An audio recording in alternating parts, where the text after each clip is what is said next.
Describe in single words only the good things that come into your mind. About your mother? My mother? Yeah. Let me tell you about my mother.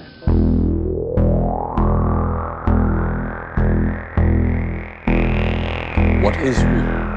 How do you define real? If you're talking about what you can feel, what you can smell, what you can taste and see, then real is simply electrical signals interpreted by your brain. Have you ever been in an institution? Cells. Cells. Do they keep you in a cell? Cells. Cells. When you're not performing your duties, do they keep you in a little box? Cells. This causes it. This causes it. This causes it. Information overload. All the electronics around you poisoning the airwaves. You are listening to the High Tech Low Life podcast, a cyberpunk media retrospective. High Tech Low Life contains language and themes not suitable for all audiences, as well as spoilers for the content being covered. Listener discretion is advised. Welcome back, listeners, to the High Tech Low Life podcast with your hosts Eric and Josh. I'm Eric. I am Josh. And I wanted to point out we've heard your voices, we're listening, and we will no longer be inserting our dirty commie politics at the beginning of every episode. We're now the world's first cyber-centrist podcast. I had honestly forgotten about that interaction in the 3 days since it had happened. I figured our first topic should be Tessier Ashpool. Not actually that bad, and it's kind of based to fuck clones of your daughter. Josh, you have any thoughts? I do have some thoughts, but first I want to introduce our guest, Geoff. Yes, that's important too. Hey guys, I've actually changed my name to Vladimir Ilyich Fifth International Trotsky. Sorry for losing you a patron on your Patreon feed by advocating for violently instilling global communism everywhere overnight. And of course, the precursor, joining local support networks. The funny thing is, Patreon auto-modded that, so nobody ever saw it except for the people I shared it with. But yeah, not everybody is cool with our political stuff. I think that there is room in a tent for everyone from, left-com internationalists all the way over to, authoritarian but benevolent communist regimes. So there's room for all. We got a big tent. You were the little bit that was mentioned about communism and socialism, which was just, if you're looking for community, maybe join the Communist or Socialist Party. That's all you said. And then you even said, and if you're not comfortable with that, you can do these other things. And that's about as kid gloves as it comes, really. Yeah, I don't want to say it's milquetoast, but that is the most milquetoast version of that. Thank you for calling me milquetoast. You did an amazing job of pretending to be a reasonable centrist. I do think that brings up something, though, which is just that the word communism or socialism does make some people uncomfortable. Yeah. And so if you are one of those people and still listening, and you think that there is any reason to listen to anything I say, just join a local group that is organized to help people. And I mean, like, materially help people, help Habitat for Humanity. You could not get less communist than Habitat for Humanity, but they sincerely do good work and they're sincerely motivated. And I agree completely. I don't know. I heard Carter is part of the Vanguard Party. So he's definitely some kind of lich. That's certainly true. Anyway, we were not even going to spend that much time on dystopia talk this week, but oh my God, so much has happened that I feel like we have to comment on, because a lot of it's really funny in a horribly depressing, I believe Josh's frequently used phrase is whistling past the graveyard kind of way. Mm-hmm. Just to avoid that for a second, I would like to not do dystopia talk. I, for one, am very excited for the resurgence of of poliomyelitis. I think it has gotten a bum deal And we need poliomyelitis to recur in public spaces. I mean, I think that's going to push us over the edge into the future. Yeah. Do you know, 5 years before Andrew Wakefield published his horseshit that kicked all this anti-vax, the latest modern anti-vax round, there were double-digit cases of measles left in the world. It was close to being extirpated. Yep. Wow.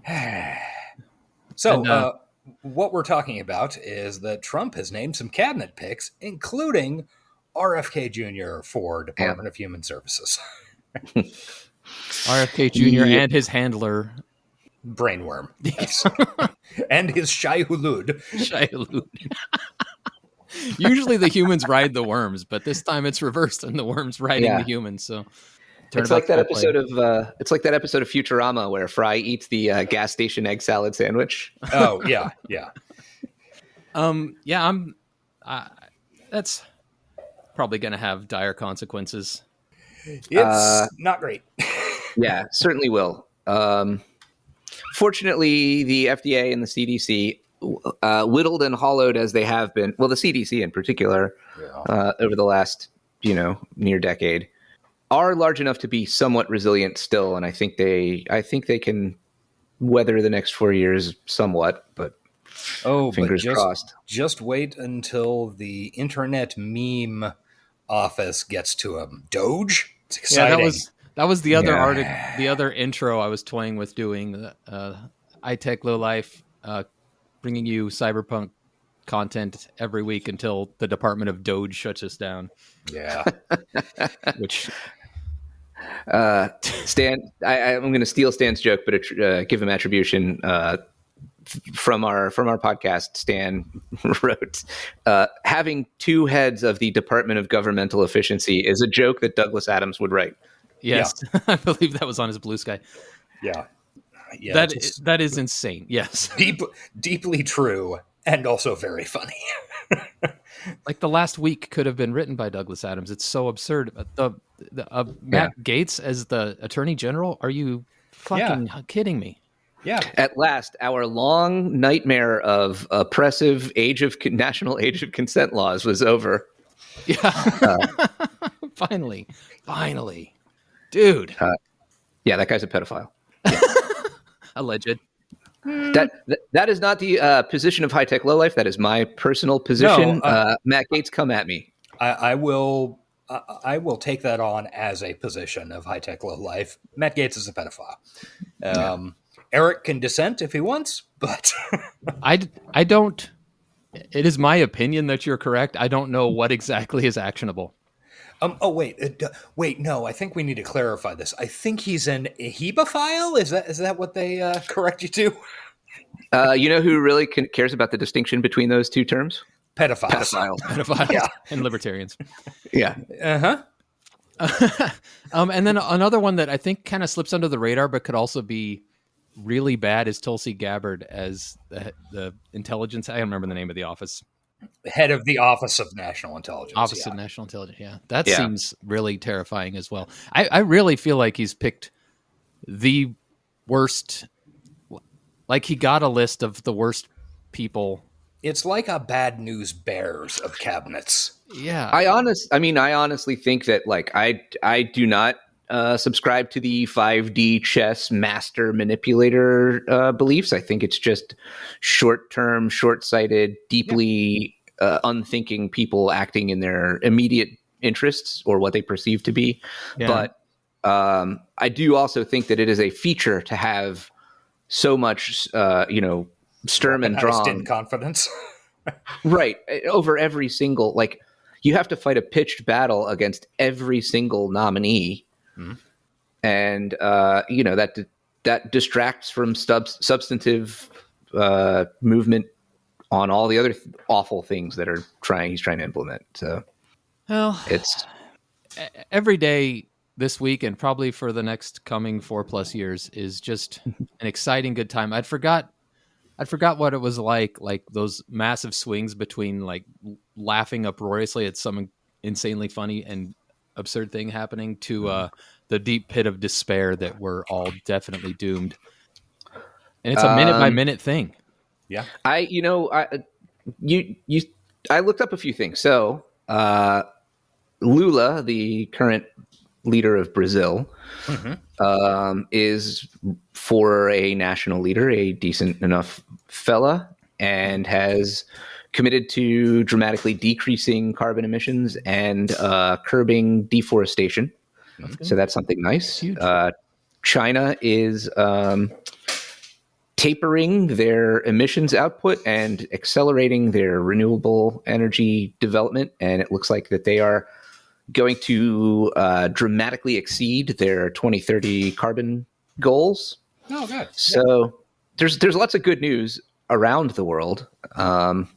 My fear is sometimes that America will set an example of bad things, and all these other countries will be like, well, if they're doing it and we want to remain competitive, we've got to do it too. But yeah, I mean, I'll take any good news I can get, especially when it comes to climate. That for 15, I mean, at this point, 20 plus years has been basically sort of the mirror image of the rallying cry of people who do not want the U.S. to have good emission standards. They go, well, I mean, it's India and China that are putting out X amount, huge amounts of, really unclean pollution. So why should we? Yeah. Yeah, that's true. Yeah, it's really cool that we're put my thing down, flip it, and reverse it. I'm not sure. It's some sort of Missy Elliott scenario. Well, hopefully these other countries are better than us. We'll see. I hope I mean, it's hard to be worse. They already are on a per capita basis, unquestionably. So, I'm gonna cut this convo short because I wanted to do some recommendos. We skipped them last week, and and we've also got 2/3 of a book to talk about. So, I'm sure there'll be more dystopia coming down the pike that we can talk about in the future, every day for the rest of our lives, however short they may be. Yeah. So let's talk about what we watched this week. Has anybody, Josh, I think you had some last week that we didn't get to. Yeah. I do have I'm going to give it a half recommendo because I haven't finished the show yet. I watched the first 2 episodes of a program that came out on Friday on Hulu, I think, called Say Nothing, which is based on a nonfiction book that came out like 7 or 8 years ago. It is about the Troubles. Oh, wow. And I read the book when it came out. It's really good. The show, at least the first 2 episodes, are also really, really good. It is also deeply heavy shit. It's not a fun, hey, we're out here, hey, we're out here setting a time bomb on a British armored truck or something. It's not Dairy Girls. It's the very dramatic and unpleasant version of Dairy Girls.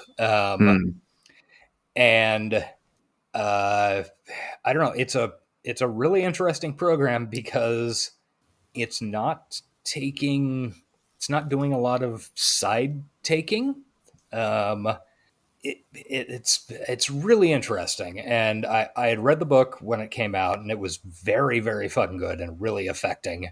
And it's, sort of oral history from insiders of the PIRA and IRA of the 70s and 80s.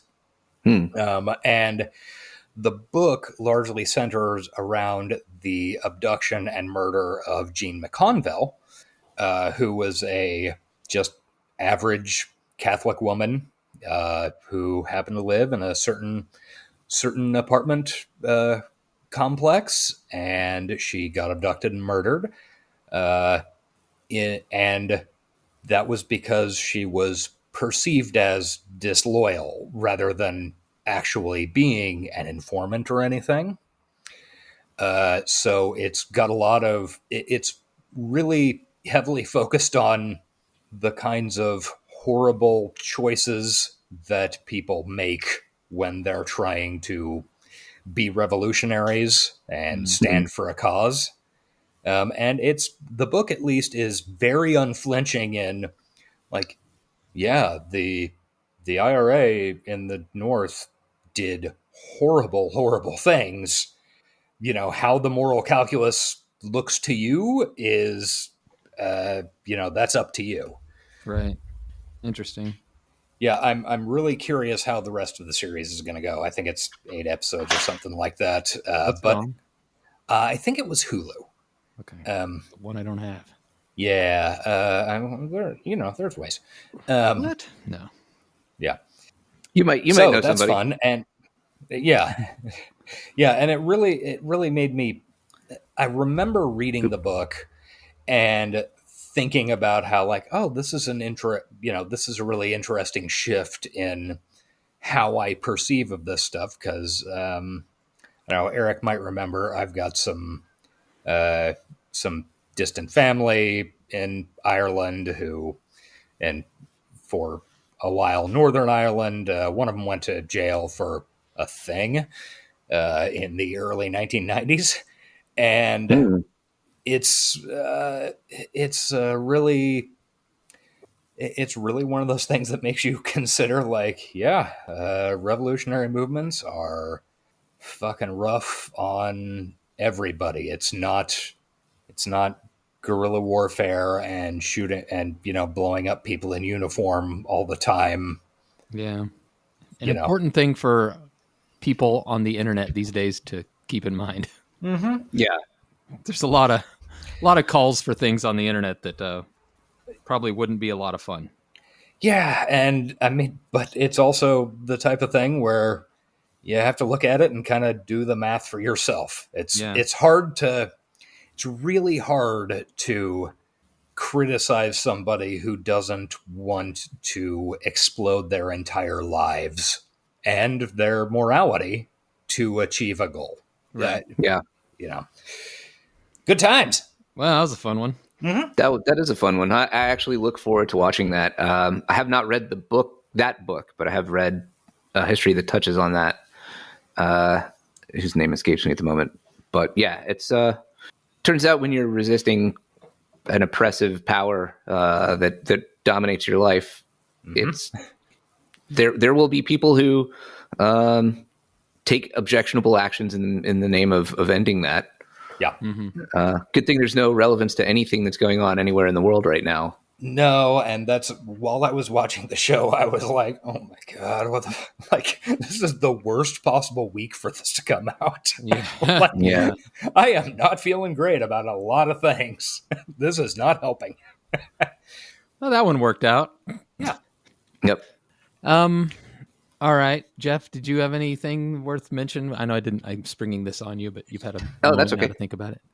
There's a book by Gabino Iglesias called "The Devil Takes You Home." It is a super hard-boiled noir novel about a guy who goes to work for the cartels, basically, to pay off the medical debt of his kid having leukemia. It's really well written. I'm not all the way through it, but it is a real page, white knuckle page turner. There are some really beautiful passages. There are some truly awful, upsetting passages in deliberately written that way. It's real good. I have seen this recommended before, and I recognize the cover now that I've looked it up. Yeah, that sounds terrible. And, great. Yeah. Maybe. Yeah. And it's also there's a certain amount of awful escapism right now that's appealing, where if you are a dad who gets offered to murder cartel people for money to save your child, there's a certain degree of escapism in that.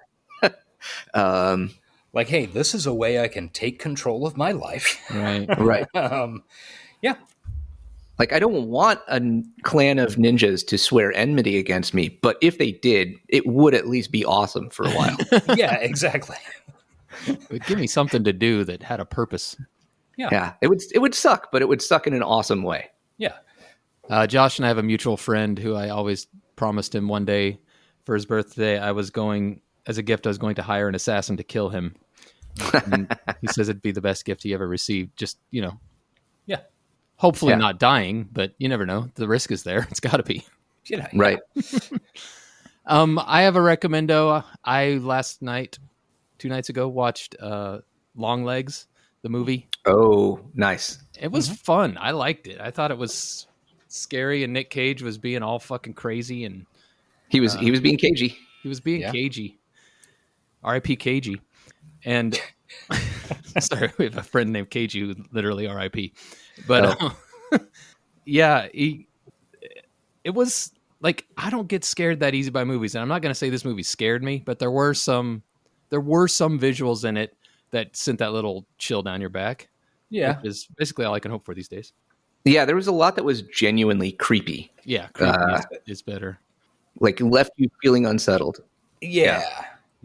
I think that's a good, like, I don't know. When I watched it, I don't know, a month or two ago, I came away from it thinking like, that movie's okay. There was some genuinely effectively creepy shit going on. And like, I overall liked it. Like, I think maybe it just didn't hit quite for me like it did for seemingly a lot of people. Well, that's what's interesting. When it came out, it was like everybody was saying scariest movie in 10 years. This is the best horror movie you're going to see in a long time. And then that was before it actually released. That was like critic stuff. And then it released and immediately the backlash hit where like it's overhyped. It's not that good.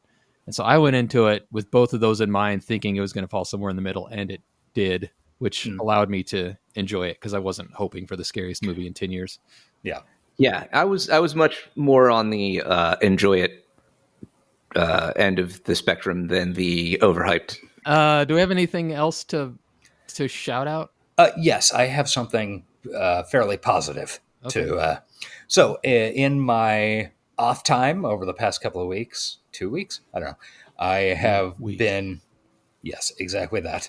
I have been reading, her name is Mary Robinette Kowal, her Lady Astronaut series of novels.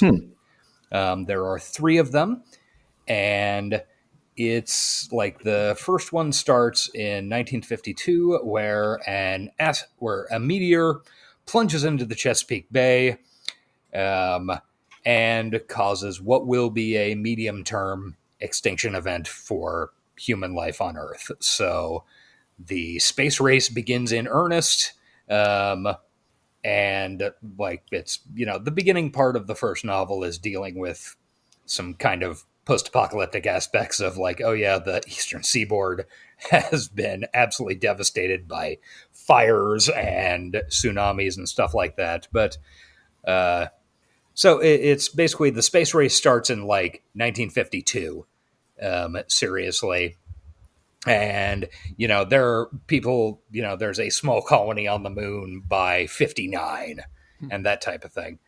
And it doesn't ignore the social issues of the time where, you get through part of the first book and suddenly the main character realizes like, I know a few black people. There are absolutely no black people in the astronaut corps. There's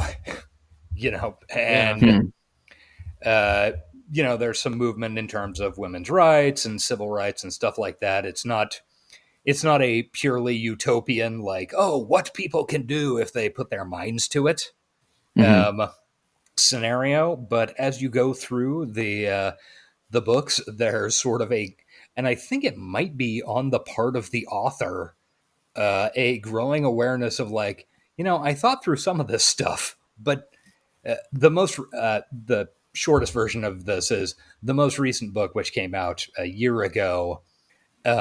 Suddenly there is a pretty big presence of people who are called Earth Firsters in there, who are effectively anti-vaccine and activists, except they're like, no, the scientists are lying to us. Earth is going to be fine. I mean, sure, we've had a decade of like drastically increasing temperatures due to the runaway greenhouse effect that started, but the Earth will be fine. They're just trying to push.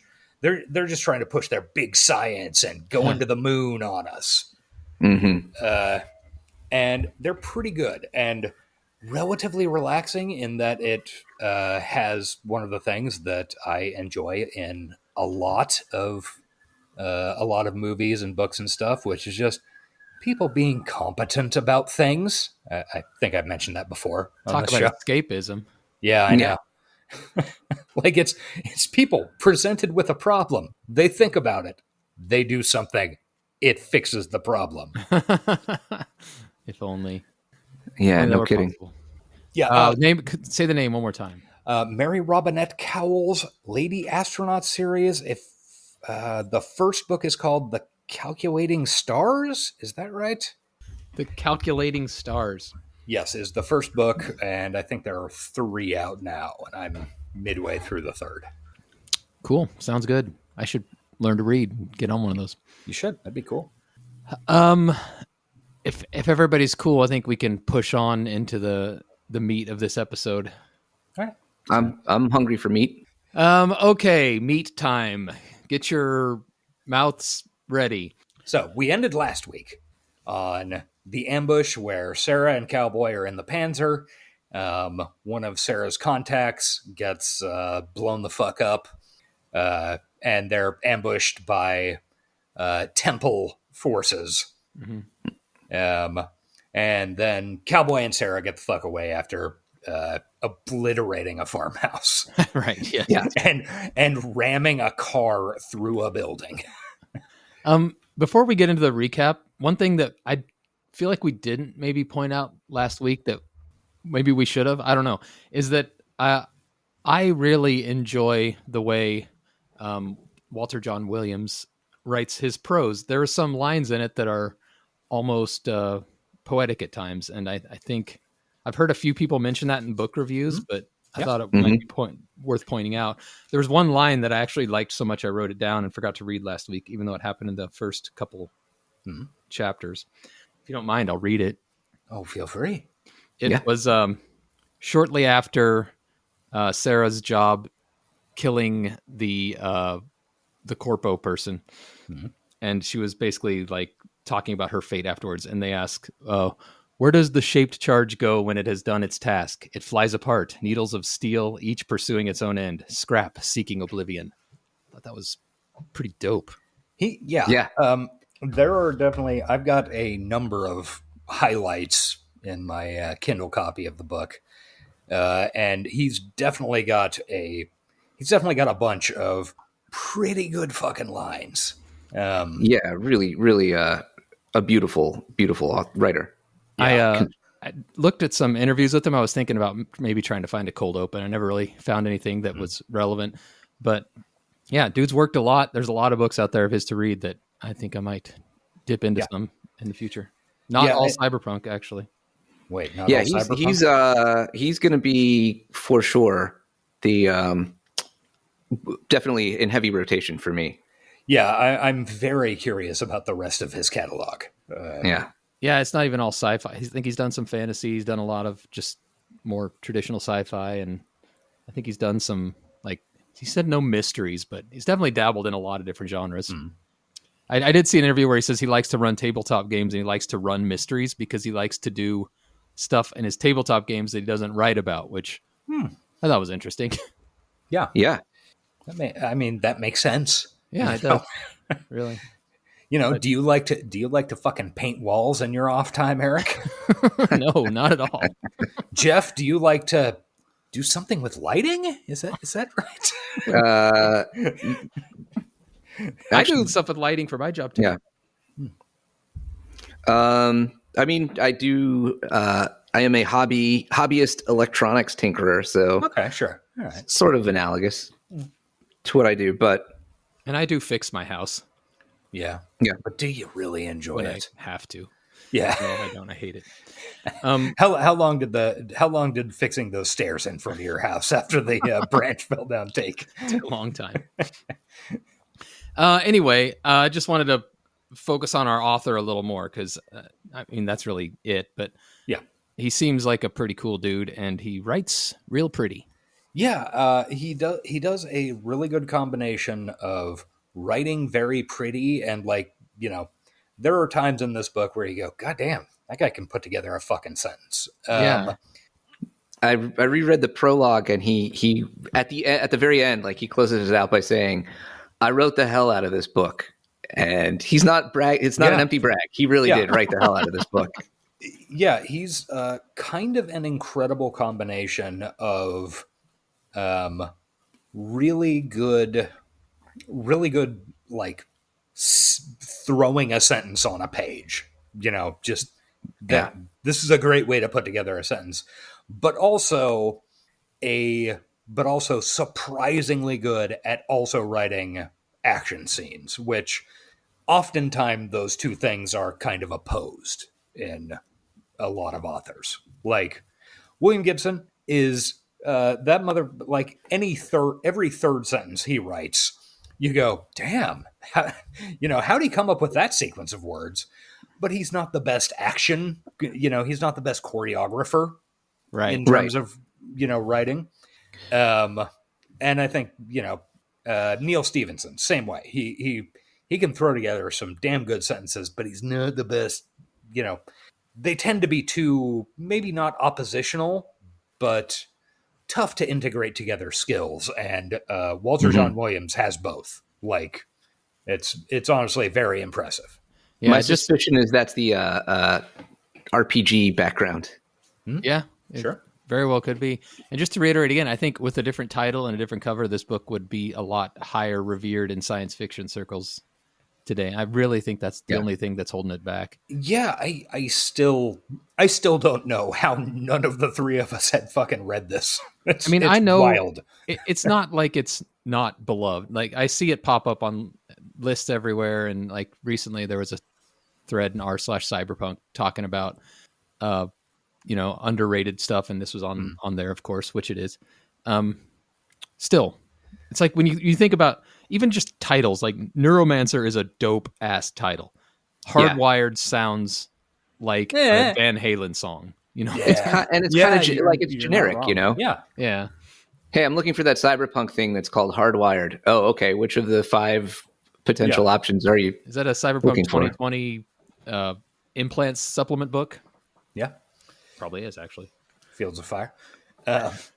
Anyway, that's actually a really good point. I think that's something that we probably talked about, but not explicitly in the first episode. So yeah, like Neuromancer is catchy. It's original. It's new, but instantly suggestive of meaning.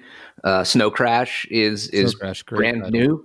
Great title, hooks you right from the beginning.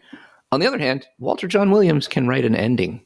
Yeah, that's true. That's very true. Yeah. Anyway, let's head there in our discussion. Yeah, let's get to that ending. Yeah. Let's point towards the ending. So we're about a third of the way through. They've escaped the ambush. They still have the hearts, which are the processors, basically. Yeah. They head north from I forgot. I meant to look it up. I think it was like North Carolina or Virginia or something that the rendezvous was at. They head north. These panzers move so fast that they cover a lot of ground very quickly. Yes, there are repeat references to panzers moving at like 200 miles an hour. Right. So it's like a high-speed rail we could have. No one can solve high-speed rail across a distance as vast as the U.S. Don't look into that. Yeah. So they move north. They hear some radio reports about some crazy bullshit involving a panzer happened behind them. So they're wanted. They go kind of underground, and they kind of go through the math and figure out they don't have either the fuel on them or the infrastructure to get the Panzer back west to Colorado. And at this point, Cowboy calls his buddy Dodger back in Colorado, who's another, I can't remember. Dodger's kind of a hetman, a third man. Yeah. And there is currently a war going on in the West. Yeah, go ahead. Oh, sorry. I just wanted to say, this is one of the parts that I had highlighted, where he's trying to figure out how to get in touch with Dodger, and he's ruling out, you can't use radio, you can't use type beam because you need somebody the cell phone on the other side. And it was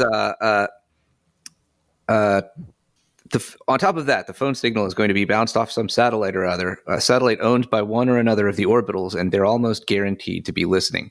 Using a cellular telephone is like standing naked in an open field with a megaphone, screaming, "Please kill me and take all my stuff." Yeah. Yes, I also had that part highlighted. Which I love. This book came out in 1986. The first commercial cell phone was in 1983. So he was really at the cusp of the curve there, for sure. Yeah. And that warning still kind of remains true. So so he talks to Dodger. There's a war going on back west with Arcady, his former, the guy who had hired him, effectively hunting Cowboy, and they have tried to make a bunch of hits on other Panzer boys and stuff like that. I kind of liked this part because this is where, up to this point, you're all everybody, the reader, I should say, is thinking that this is about Sarah, because we knew she was on a hit list, and the guy... And one of the guys in the ambush had been working for Cunningham at the beginning of the book. Yeah. Right. So we thought this was all about Sarah, and this is the point where we realized, no, it's actually about Cowboy, and Sarah's just kind of a bonus for them, I guess. I honestly, having reread this back half of the book, I am honestly not sure if either of them is terribly the focus of this. Okay.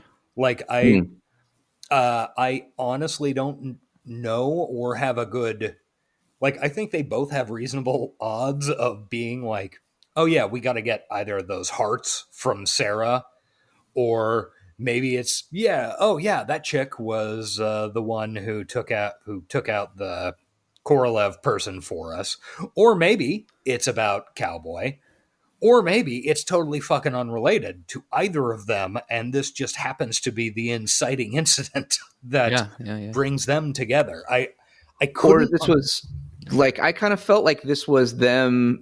This was the orbitals sort of orchestrating them to get all in one place where they could swat a bunch of flies with one fly swatter. Yeah, I honestly don't have a great perspective on which of these things are right. It might be the type of thing where, if I come back and read it in another 5 years, I might go, oh yeah, that makes sense in terms of the structure of the story, but I don't have that much depth with it at this point. Anyway, Sarah calls her people from another payphone and finds out that there is a very similar war going on in the Florida underground, where her dude Andre is in trouble because of this and that, and he protected her from Cunningham, and there's war all over the place. I really liked how all of the alliances and relationships were presented. Sarah's alliances are much more tenuous than Cowboys. The Panzer Boys have some weird honor system. I feel like almost knights or something. Well, I think they think they're that way. But go ahead. Whereas that's also it's filtered through Cowboys lenses. So not everybody might feel that way. But he's a romantic, so he sees everybody else as being, obeying the code. Sarah's dude, Hedman, who I liked just his short times in the book, is loyal to her, and he'll help her out. But there's going to come a point where it's going to be too valuable to turn on her, and she just knows, she expects that. It's just given that it's going to happen at some point. And I don't. Later in the book, there is a really good section of that I highlighted that is basically him doing the math of, how long he can afford. Oh, yeah, I like that section. To, how long he can afford to keep the war going and survive, and, but we can get to that later. I This book has some really good small character parts in it. Yeah, it really does. This book seems like it was designed to be your favorite book, because it is just chock-a-block full of lovable sleazebags. It is. Yeah. It really is. Yeah, every third person who appears is, in fact, Bib Fortuna. The best Star Wars character. It is known. I think you're forgetting about Watto. Yes. Fair, Watto's my favorite. I'm the stereotype. I am an offensive stereotype. Jedi mind tricks do not work on me. Do you got the challah bread? My favorite character is actually about to pop up, if I recall, in the order. Known space Jew, Watto. I apologize if that was offensive to anybody. Yell at George Lucas. It's his fault. Yeah. Yes. So I think what has a reasonable chance of being virtually anybody's favorite character pops up immediately. Yes. Cowboy decides he's going to hit up his old buddy Reno, who lives in Hell Pittsburgh. Yeah. Also, one of the best recurrent names in Final Fantasy games. Reno's a great name. Yeah, really is. So it turns out that Reno was a fucking Delta jock. He got burned, and I mean that both literally and figuratively. Got in a big wreck, all fucked up, hugely disabled. He is now seemingly mostly cyborg. Mm-hmm. He's got a computer where a good portion of his fucking brain used to be. And he seems off to both Cowboy and Sarah, but they go to his place in Pittsburgh. He's got a huge high security setup. He is very fucking rich now. Yeah. And he's like, okay, yeah, I'll help you out. I'll take these, I'll take these hearts off your hands. I'll hold them in stock and take out loans on them. And one thing about this book that's really interesting to me, that is probably very boring and possibly confusing to a lot of people, is this book goes weirdly in depth in financial transactions. Yeah, it does. There are large sections of this book which I'm reading them and going, yeah, that's a really good way to do that. Yeah, no, I was into through here, and I imagine a lot of people, their eyes glaze the fuck over. But that is very much right down my alley of the type of process-based bullshit. You know what it is? He made hacking sound interesting by doing it that way. Mm-hmm. I was into all that shit. Although you're right, it might not be for everybody. But how else, if you're not going to be like a Gibsonian Matrix type virtual reality, how else is hacking going to be interesting when you write it onto the page? They made it exciting by doing that. I felt anyway. Yeah, I really, really enjoyed that. It's a completely fiction. It's a description of a completely fictionable collection of financial maneuverings and manipulations. It kind of, honestly, the middle third of the book is sort of about doing a pump and dump stock scheme. Yeah. It really is. These are thoughts I very much had reading this. Oh yeah, okay. See, yeah, that makes sense. Okay, if you have those structures in place, I think that's one of the. Of course. Yeah, that's one of the things that I love about this is you go from this adrenaline, it's a pitched battle between fucking firing a minigun and then they've got it's really it makes it the awesome, like over the top bits so much more grounded and enjoyable, because then they immediately have to go hide in a barn and like figure out how they're even going to get in touch with people and like how they're going to hide their like, move around their transactions and stuff. Like all that stuff of them like laying low and trying to figure out what their next move is even going to be. It's really well done. And it makes the parts where it's like screaming through space on the way up to the orbitals, like that much gives you that much more buy-in for that part than if the whole book was just, dogfights and panzer battles. Yeah. We also are glossing over. This is the point where Cowboy and Sarah are starting to care about each other a little bit. Yeah. A little bit. As allies more than anything. Yeah. But... Hey, baby, show me what that weasel do. Is this point, or it's coming up when Cowboy discovers the weasel? It's a little while later. Yeah. So Reno decides he's going to help him.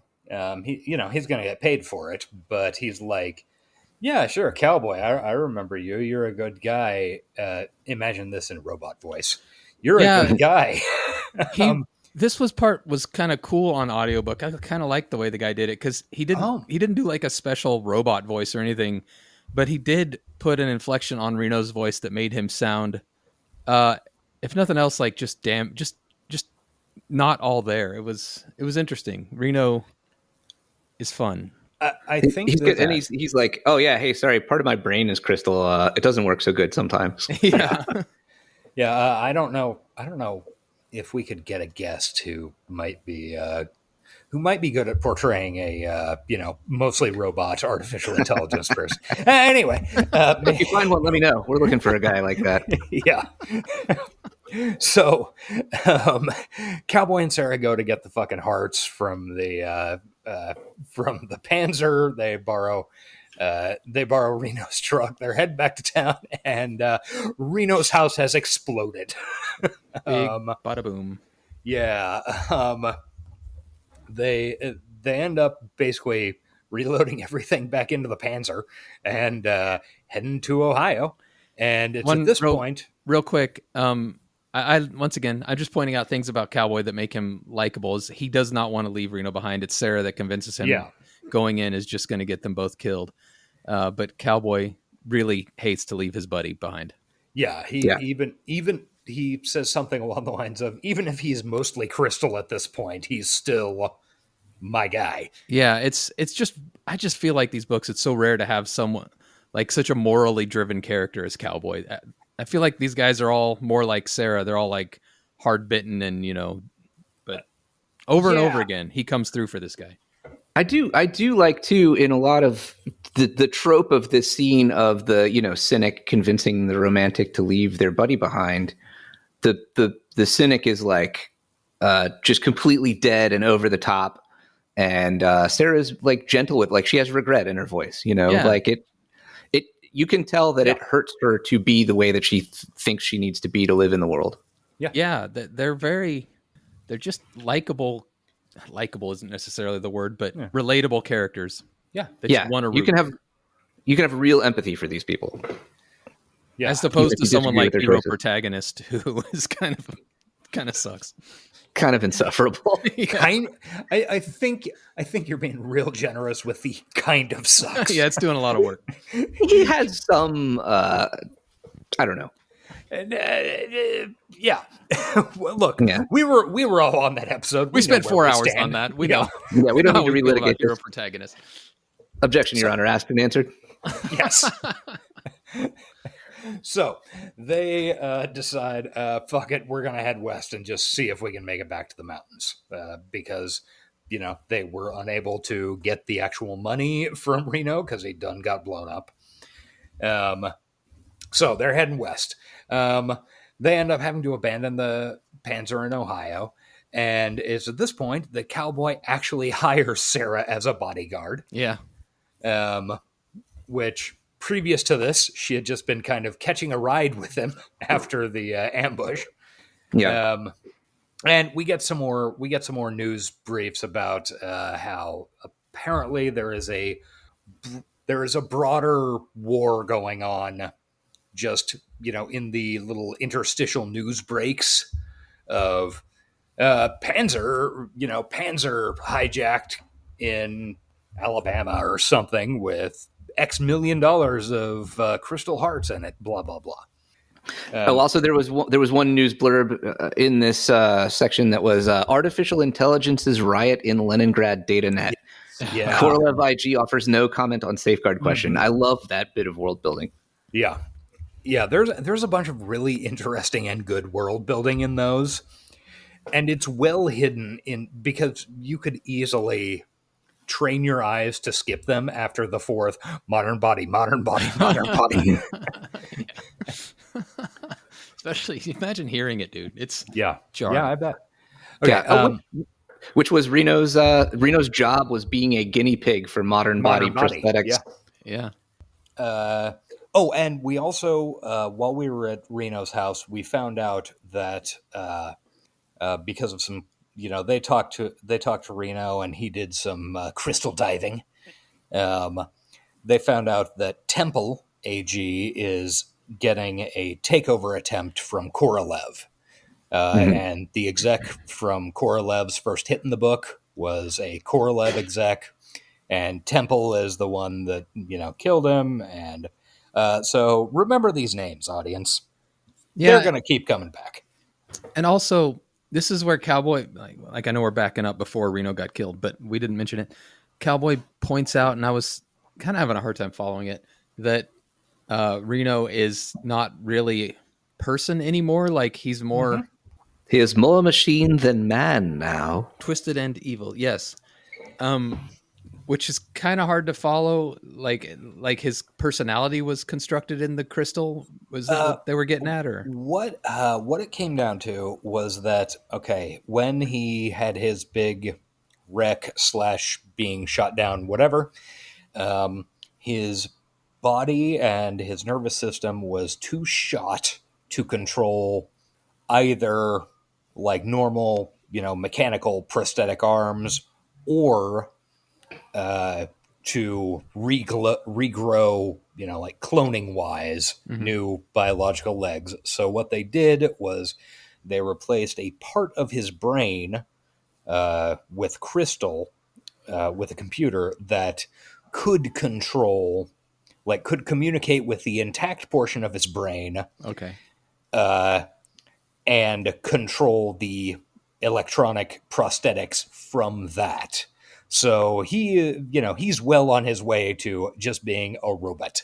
Yeah. Yeah. An AI. I should have. Yeah. We didn't go into that enough, and it doesn't become really a thing until.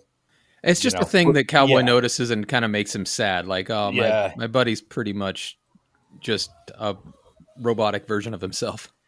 Yeah. It's like a robot with a personality drawn on top of it. Yeah. He sort of thinks.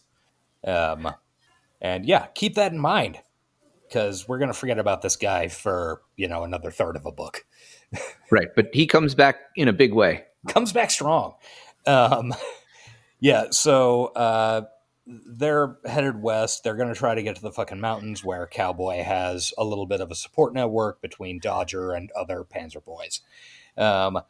They end up getting picked up by a fucking Mad Max biker gang of ethical nihilists. Yeah.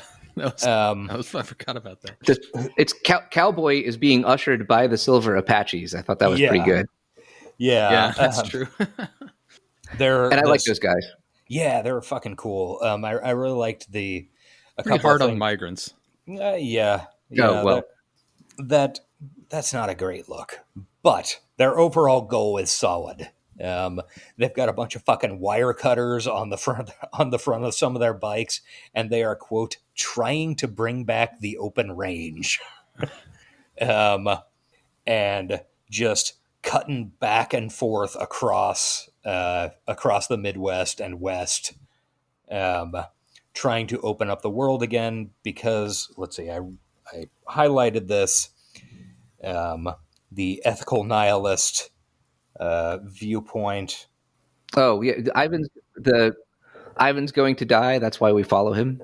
Yes. She turns back to Sarah with a Mona Lisa smile. We always follow the doomed ones, the ones who show us the way. Ethical nihilists?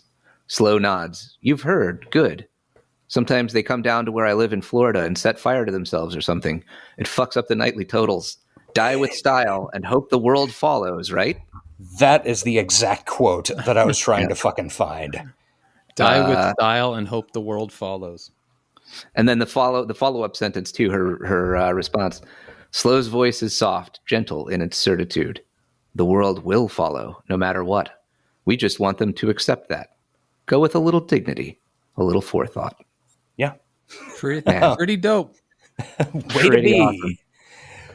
Awesome. And we find out over the course of interacting with these people that most of them, or at least some of them, they have disdain for a lot of the refugees and migrants because it seems like they were mostly that once. Yeah. And realized that there's no way out of it. Like, you got to give up hope. Yeah, exactly. Anyway, they're pretty cool. Like for a fucking, like, just this weird interstitial, hey, we got a bunch of chrome motorcycles showing up in the middle of our book. They hang with you. Pretty horny solid. Too, if I recall. Yeah, they're definitely pretty horny. Horny / horny for death. Like, Slow is like trying to get Sarah to choke her to death. Yeah, right. That's right. In a really uncomfortably sensual way. It's like you do. That's who amongst us. So I also like that they just they stop in the middle of a field and slaughter a cow, and they've got fresh beef bungeed to their motorcycles for the rest of the trip. They're like, want a steak? These guys need a spin-off. Yeah. They easily could have been. So they head west. They leave the Silver Apaches at the Mississippi, get across the river. They have a near miss with some fucking compound dwellers who are very much fucking Branch Davidian coded, even though that was 10 years after the fact. And we get a fun little... Oh, sorry, go ahead. I was just going to say another great line. The Jesus guy tries to force them to come have dinner with them before he lets them go. And then the short barrel of Cowboy's belly gun presses against the driver's ear. You can see Jesus later, Cowboy says, not bothering to raise his voice or even look at the man in the back seat. Or you can see him in the next 10 seconds. Your choice. Yeah. The Hounds of Christ. That's who it is. Yeah. And this is one of those things where it makes me feel that the book is pretty keenly observed because weird fucking neo-Nazi Christo-nationalist nightmare compounds were not exactly in the zeitgeist in 86. 10 years later, you would obviously put something like this in your sci-fi book of the mid-apocalypse American Midwest. When was Ruby Ridge? Ruby Ridge was 92? Yeah. So it's kind of ahead of the curve. Yeah. I also wanted to point out, this book has one of my favorite genres. I don't know. It's not done enough, and that is the cyberpunk road trip, which it's one of the reasons I love the Neo Scum podcast so much, and it's one of the reasons I love this damn book so much. Just traveling across a weird ass United States in the future where everybody's freaks. It's fun. Yeah, that's definitely something that you don't necessarily get a lot of. The automatic setting of cyberpunk is fucking neon rain-slicked city streets with arcologies. Right. And there's a whole bunch of world outside that. Yeah, there is. Yeah, this is as much in the hinterlands as it is in Shinjuku or whatever. Oh, I mean, honestly, way more so. Even a lot of the stuff in Florida is in what's the section, the area where that Sarah refers to as Venice, where a big portion of the town has turned into reminiscence. Where, it all got flooded the fuck out, and it's abandoned buildings and smells like rot. Yeah. So yeah, very cool part. They end up fucking like partway across, I don't know, Nebraska or something, and finally get to Montana, where Cowboy has some connections. Nebraska will do that too. Who hasn't? Let's be honest. Yeah, man, those sandhills. There is not a lot going on. Anybody who's taken I-80 knows what I'm talking about. Okay, so, they make it to this cabin in Montana where a cowboy's hidden some ID and money and stuff like that, and they shoot a cow, for dinner. Yeah. Like you do. I could shoot a cow for dinner. I don't know that I could get a steak out of that cow with any. I could. It would be deeply inefficient. Yeah. It'd be a huge fucking waste of meat. Yeah. And I don't know. Something that I thought of in this section was like your tools for pulling a steak off a cow are substantially different than, even a reasonably well equipped like home kitchen. Yeah. Yeah. I could manage it, but it's not going to be a good operation with the stuff I've got. That's like a whole thing. You have to be real prepped for that. Yeah. Like if you are hunters, if you've ever gone hunting and field dressed a deer, like a cow is easily 4 or 5 times as big as a deer. Yeah. A lot of guts. A lot of guts, a lot of weight to haul up somewhere. Yeah, I think Walter Don Williams maybe took this a little too lightly. Right. But Yeah. Fair enough. It's the type of thing that I would think. can I would miss. just saying. I think you could probably get your hands on a chicken, and it would make more sense. Yeah. Yeah. I could deal with a chicken Yeah. Or a goat. or a goat. Yeah. Definitely a goat or sheep. Yeah. Okay, I mean, I could get edible meat off of a cow, but it would be, like you were saying, it would be very inefficient, and no one would enjoy the. Yeah, it would not be a fun process. the process would be terrible. It would color your entire fucking meal. I mean, Yeah. yeah, it's not going to be. And God forbid you want to get more than like 2 meals out of it. Boy, you've got like especially, just with a regular fucking, butcher knife like you'd have in a kitchen, man, you'd be fucking knee deep in blood. Yeah, you would. and waste a statistically insignificant difference from 100% of the cow's weight. I mean, honestly, I think the cow would have the best experience of that whole process. If I were trying it. Immediately. Yeah, it honestly would. Her struggle is over. Yeah, now ours begins.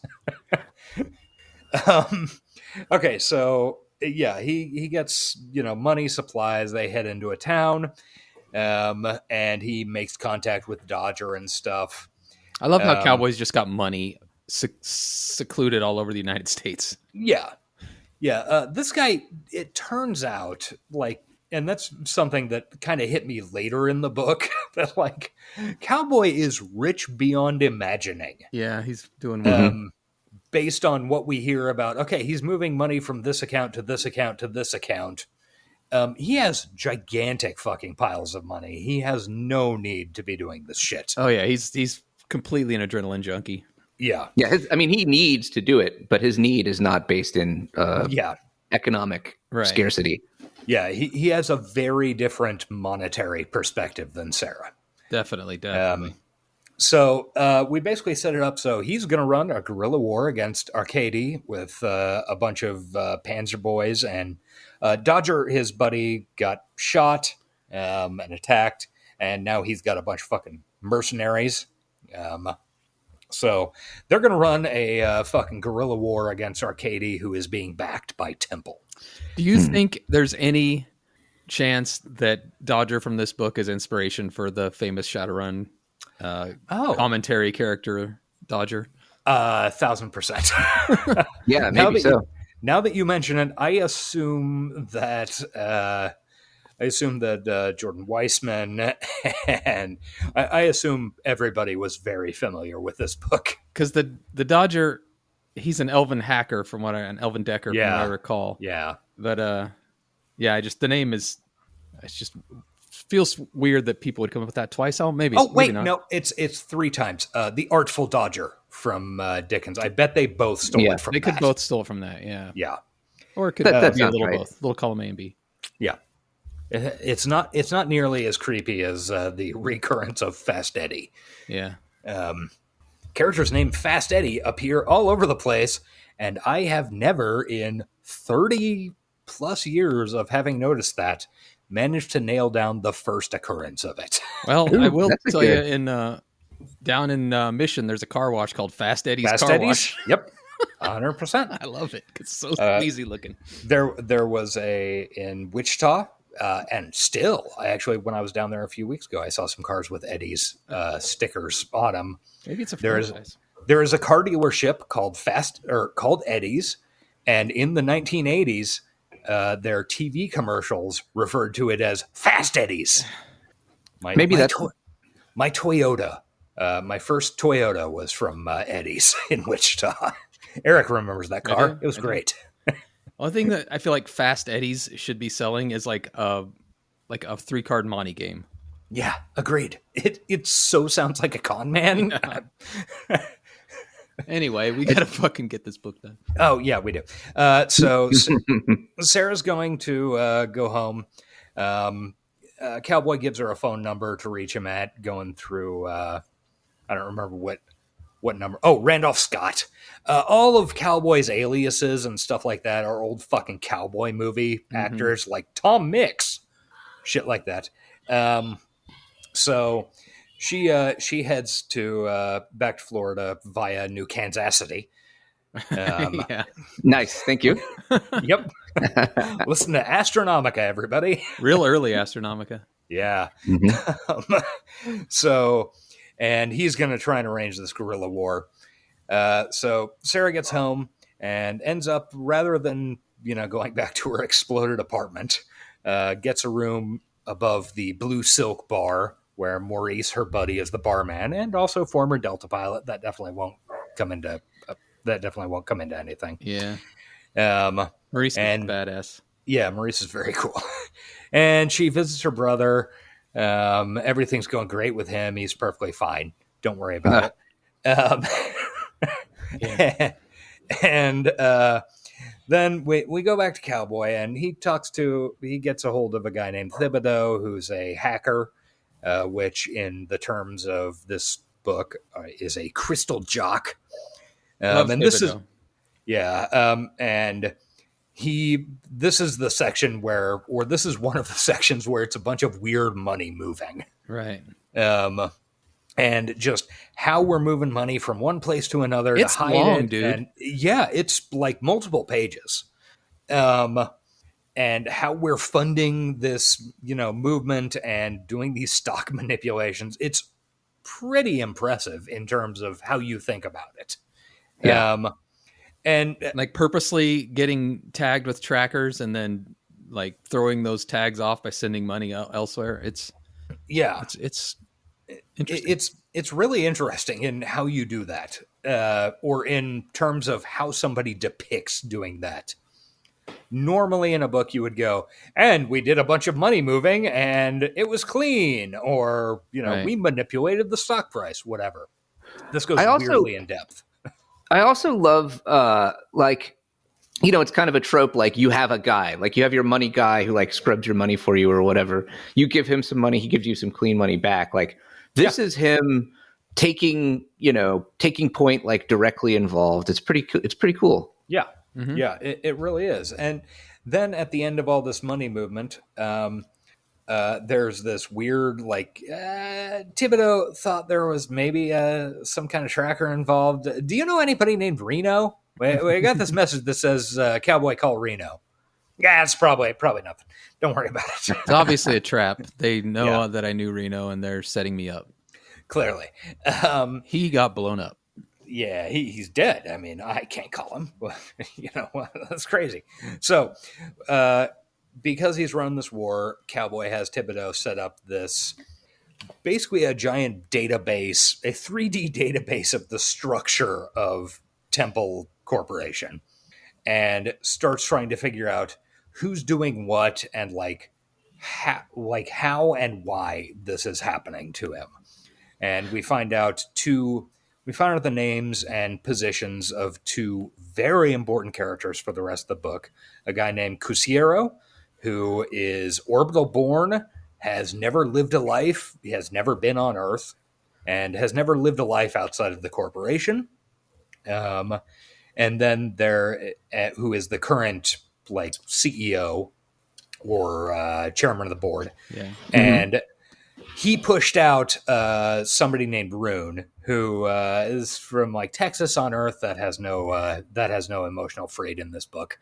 Very cool guy, not morally repugnant whatsoever. Yeah, he got pushed out. This is our new cyber-centrist outlook. Yeah, every CEO is successful because of their individual valor. Yeah. Yes, exactly. Obviously, he deserves to do whatever he wants because he's smart enough. Mm-hmm. Right. The rich are manifesting their outward favor of God. Yeah, they are a different and better breed than people. Mm-hmm. How do you read these books and be like, yeah, capitalism's the answer? That's what they're saying here. I have never been able to figure that out. It's I could even give a little bit of credit, back in the 80s, they weren't literally professing their desire to suck all of the water out of the Midwest and create a Dust Bowl, and now they've got the Dust Bowl creation department. Yeah. Dust Bowl Corp. We take the water and then sell it back to you. Yeah. Yeah. AKA Nestle. Yeah. Anyway, a totally normal guy named Rune. And then he gets another message that says call Reno, which is totally normal and it's fine. He does not freak out at all. Yeah. A ghost in the shell. He thinks it's he wipes his system and he's like, fuck. Yeah. It's very good and normal, and he reacts calmly to it. Let's see. Okay, so we end up getting back to Florida, and this is where we have the section where she gets Sarah gets a bunch of information on the current gang war. I don't know. Gang war is a weird way to put it, since middlemen and street people are on one side and a corporation is on the other. From Michael. And it's a war on the black market. I don't know what you would call it. Yeah, it's war on crime. War on drugs. They're just trying to make America great again. Yeah. That's. Yeah, I think they're trying to assume total control over the market. They no longer feel like they want or need the controlled opposition. Yeah. Which I think comes out explicitly later. Yeah. In the text. Yeah, they no longer need the pressure relief. They feel like they no longer need the pressure relief valve of the controlled black market. And this is the section, I think it's later, is the section on how to fund a gang war. But Michael talks about how he's taken out Hetman Michael talks about how he's taken out a shitload of loans from everybody he could right at the beginning, because he's never going to be worth more. I love that. And he wants these people to know he owes them money that he can't repay if he fucking dies. So they have a reason to, if not protect him, not go against him. It's kind of genius. Yeah. Go deeply into debt to make yourself more valuable. Yeah, it's a very effective way to do that. Yeah. And he talks about the structure of, okay, I have the funding to conduct this war for 6 more months. Which is just a wild thing to say accurately. Yeah. Michael's a great character. I don't know. He's not super important, but every time he was on, I was like, this guy's got his shit together. He's real smart. And Sarah and some of his operatives went and retrieved the crystal from Cowboy's Panzer. So this funded them for an extra month. Mm-hmm. They'll be able to last 8 months rather than 7 or whatever. with X number of, like, it goes, this book is weirdly interested in financials. Like, it's like Michael Lewis wrote a book on on cyberpunk gang wars. David Graeber's Hardwired. Yes. And it's super interesting the way he did that, because that shit is really boring in real life. I mean, but it's really important. Like, well, and here too, like it makes the world go round. Yeah, it's how do economies work, and like that's a really important thing.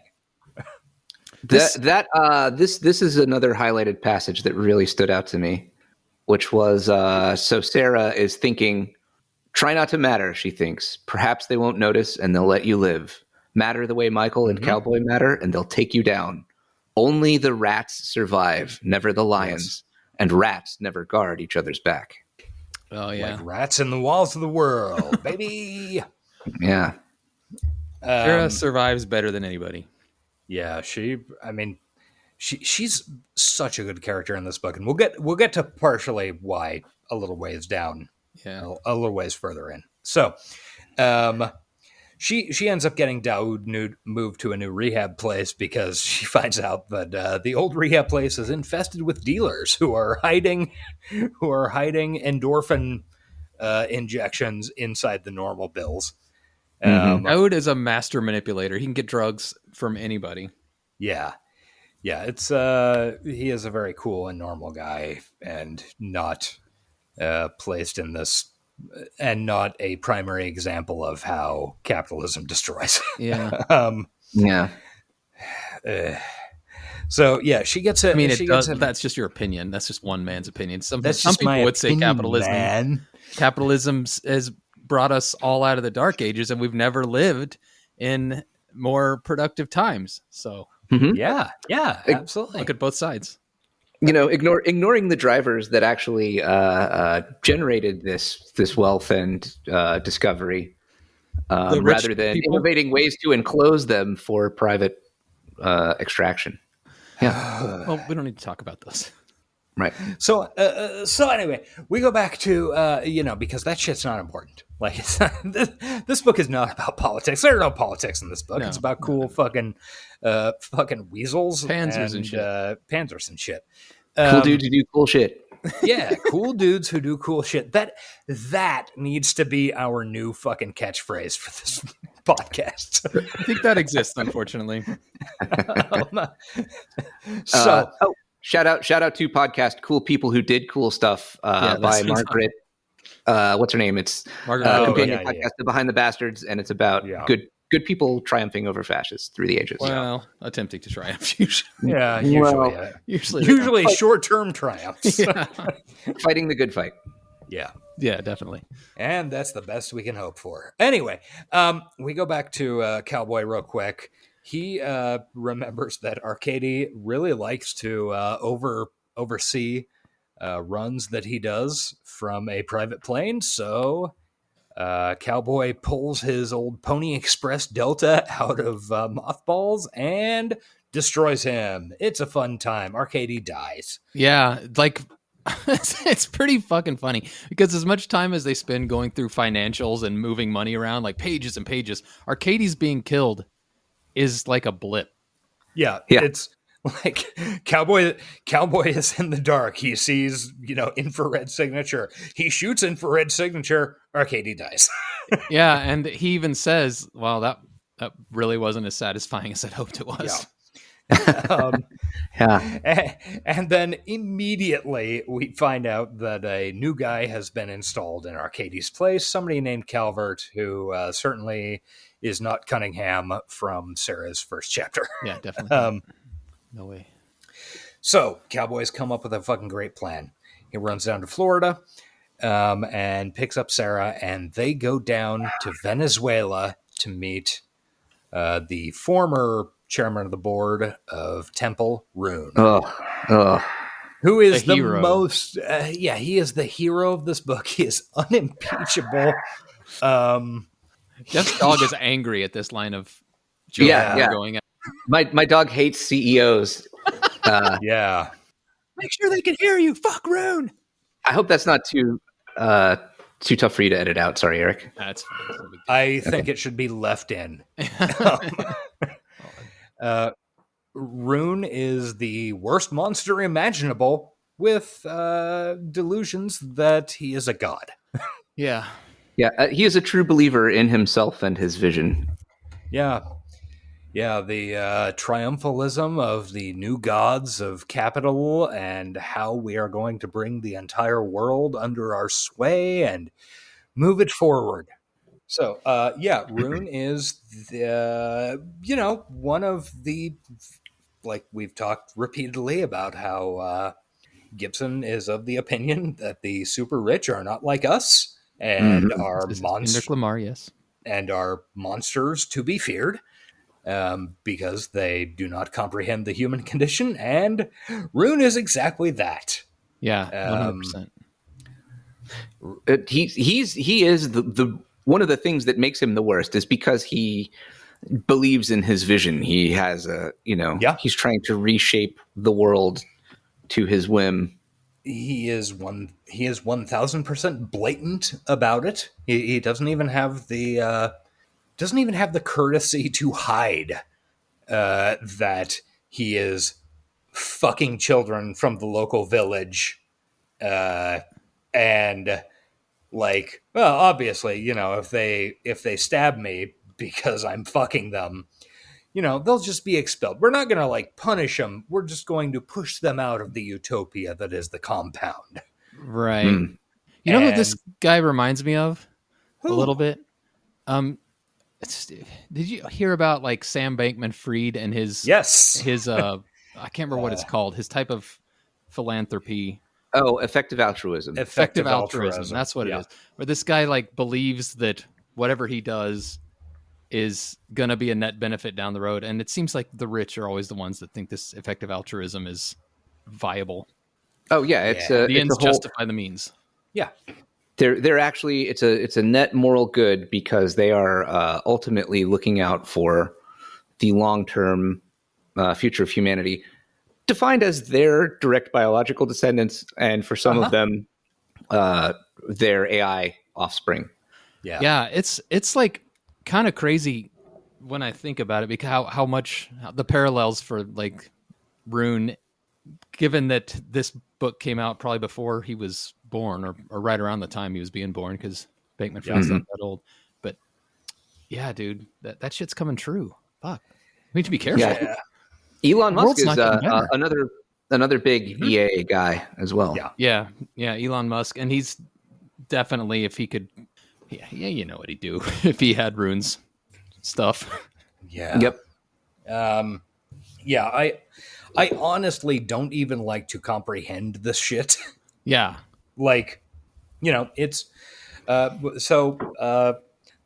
actually, this chapter of the book is pretty weird in my version. I purchased off the fucking Big River store. And this chapter is cut together pretty weirdly in relation to how the rest of the book works. And I assume it's that way in the rest of the novel. But this one, it's the entire chapter takes place in effectively the one location. And it cuts between Cowboy and Sarah arriving, and then there's they're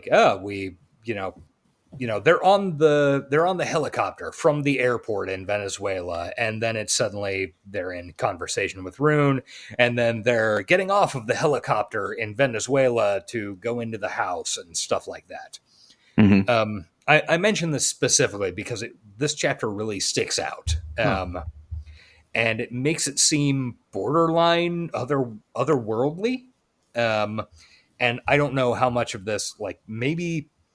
I did notice a number of times in this book there are some weird typos, sometimes Michael, the Hetman, is referred to as the Herman. So I don't and there was nothing that made it incomprehensible, but this whole chapter is a weirdly otherworldly and dream sequency experience where Cowboy and Sarah get down there. They say, hey, we got a great idea to fuck over Kusiero, who is your opposition on the board, and get you back into play. And here's our plan to do it. And Rune goes on and on about how, well, he's just trying to improve humanity. See, Rune has a defective perspective because he did not come from Earth. But what we need to do is raise, I was born on Earth, so I understand how terrible Earth is. Right. And we need to, use the Earth's resources to accelerate us to, and we need everybody to unthinkingly follow orders and stuff who's on Earth, because they're the underclass and they don't count, obviously.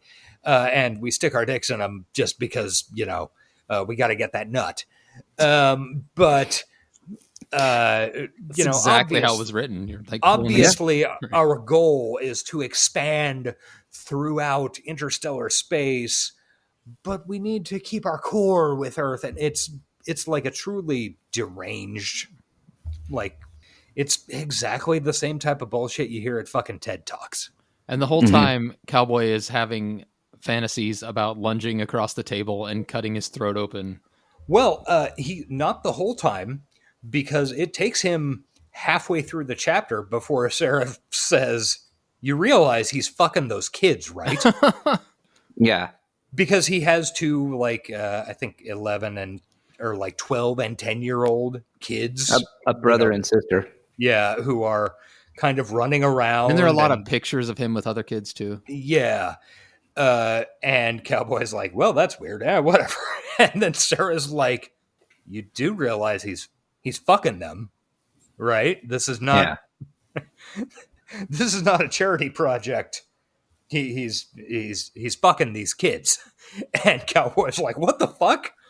Be sure to say that as many times to get us demonetized from every platform that could ever exist.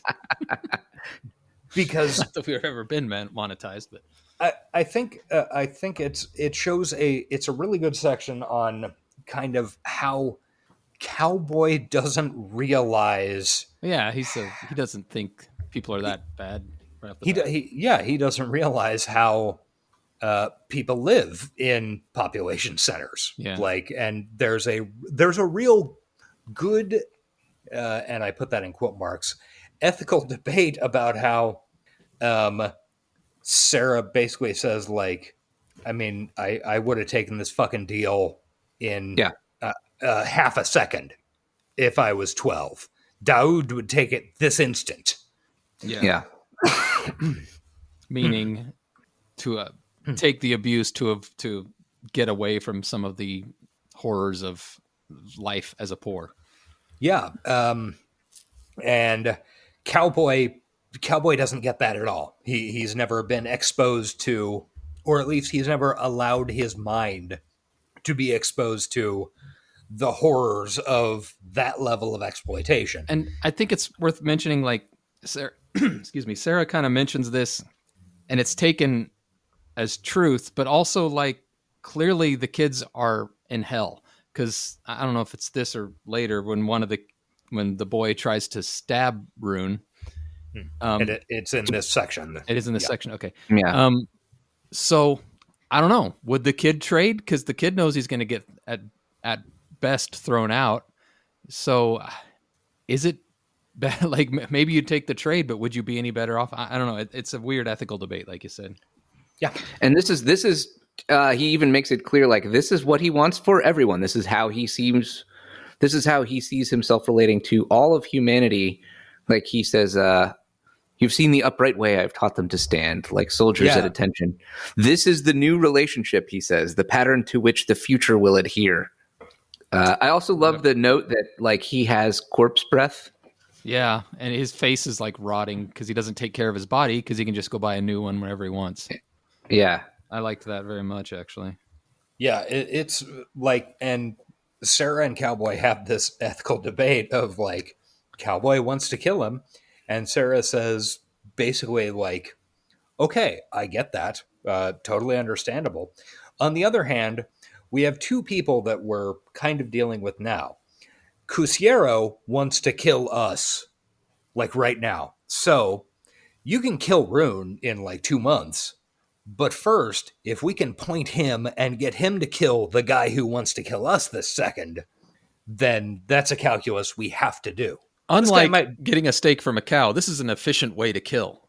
Yeah, this guy is absolutely a monster, and he has already destroyed however many lives.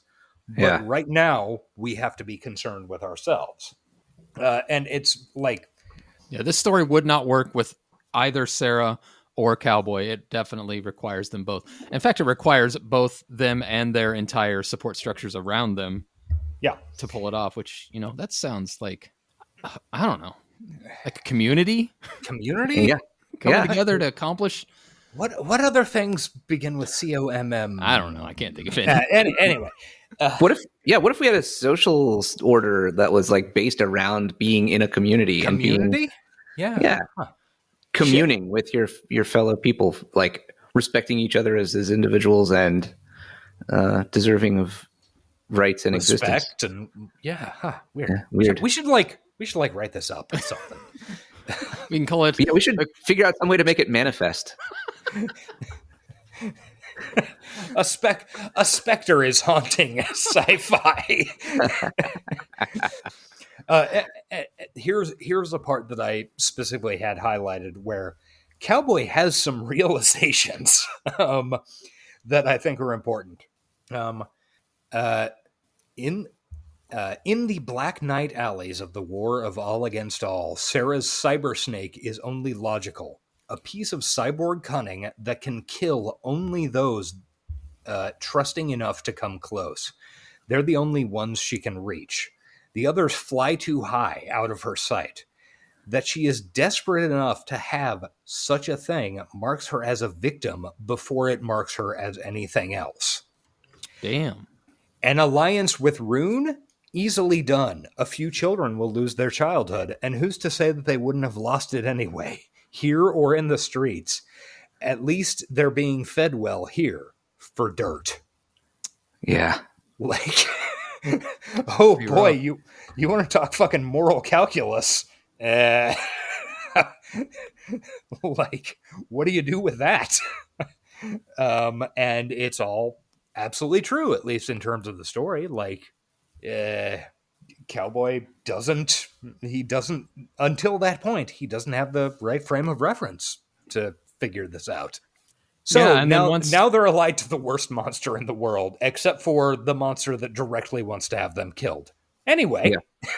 Also, real quick, once the kid is kicked out on the street, Cowboy tries very hard to make sure the kid's taken care of, which even me wanting people to do the right thing was like, this is fruitless, buddy. You got to move on. Like, I feel bad for the kid too, but... There's also through this whole section, I think it's the head of security. I can't remember the guy's name for Rune. Gorman. Yes, he's seemingly just kind of a mercenary, and he kind of runs Cowboy and Sarah through a few things. Like, okay, when he says his house is a metaphor, act like you're taking him seriously. Blah blah blah, and I love this guy. Man, so many good side characters. He is really fucking solid because you can tell this is a guy who is living a nightmare, but his hopes are that, okay, if I can get another couple of paychecks, I can move on and fucking forget about this. And he, at one point he literally says, I pray every day, all the time, because this is hell. Effectively, I'm a door guard for hell. Good luck to you guys. Yeah, but he knows, he's like, I hate Rune, but I will kill you if he tells me to. That's because that's what I got to do. Yeah, I won't fucking enjoy it, but ideally, I'd get to do it quick, but he might want to make a fucking lesson out of it. So Yep. try not to put me in that position. Right. Oh, such a like. I feel like this could be metaphors for so many things. Yeah, it's a very solid section, and like I don't know the way that this chapter of the book explains how the depths of poverty work is like fucking chef's kiss, you know. Yeah. There's also some fun dick waggling between Cowboy and the pilot. The pilot, who yeah. isn't a good character and doesn't really matter, but Yeah. And one that Sarah ends up owning. Like she steps in the middle of the wagging contest and like completely puts that guy in his place. yeah. So go ahead. Oh, sorry. I was just going to say another quote. Like this, like you were saying, this whole section, Josh, is, you know, like dream logic and nightmarish. Like it's literally described as a nightmare when they first land. And then later on, Sarah says, "We're deep in fantasy land here," she says. "You know about Fantasyland, Cowboy, where they built the spaceport at Orlando? Never heard of it. A place for children where they could learn how nice the future was supposed to be." She laughs. They sure got that part wrong, didn't they? Yeah. I remember that. Yeah. Yeah. It's They sure did get that part wrong. yeah. So anyway, they make a deal with Rune about how Temple is going to be shipping down a cure for viral Huntington's, something that we've like has been dropped in and out throughout the book. You know, some neurological disease, and now they've got a cure. So Temple's going to be shipping this down. Their stock price is going to go through the fucking roof. It's going to be great. But if we do some moves, we can shoot, you know, Cowboy's going to fucking shoot this down, and maybe Rune can make a run at chairman of the board again, which will put Cusiero in a delicate position and maybe get him killable, etc. So they come to a deal. It's going to be great. Works out for everybody, you know, except for the people with viral Huntington's. Don't worry about them. I did notice that when I was like looking back through this book again, it's one of the first little interstitial news headlines. They just trawl Huntington's like cases reach new viral Huntington's reaches 100,000 epidemic, you know, scientists say or something like that, and it's not commented on, and it's setting up, it's establishing. Like you're right, this is just such a brilliantly plotted and paced book. Yeah, it really is. So yeah, they make the deal with Rune to do that, and you know, go back to Florida. Once they're back to Florida, we find out that Daoud has a new boyfriend. His name is Nick. He seems like a really good guy and definitely has no ulterior motives. Definitely not. And then it definitely doesn't make Sarah look like an asshole every time she points out that this probably is too good to be true. Yeah. I mean, you know, and he is such a nice boyfriend. He's paying for scar removal and stuff like that. And he definitely no ulterior motives. And then Cowboy gets drunk and he decides, like, I don't know, I've been getting these weird fucking messages. What if I give Reno's phone number a call? And he does so, and it turns out that Reno is an actual fucking ghost in the machine now because of his pre-death, like his reconstruction work before he died, and the fact that he was interfaced when he died. Yeah. And Reno becomes an integral part of the rest of the book. Like, Yeah. And yeah, he's exactly a fucking ghost in the machine. He is a dude whose consciousness is now spread across who knows how many servers and bits and pieces here and there, and his knowledge is, you know, here and there. His body is 100% fucking dead, but he's effectively an AI. And he's kind of slipping away as data decays. Yeah. Through various transfers. Yeah. And he is very worried about remaining a person, which is why he's wanted to talk to Cowboy so much. Yeah. Very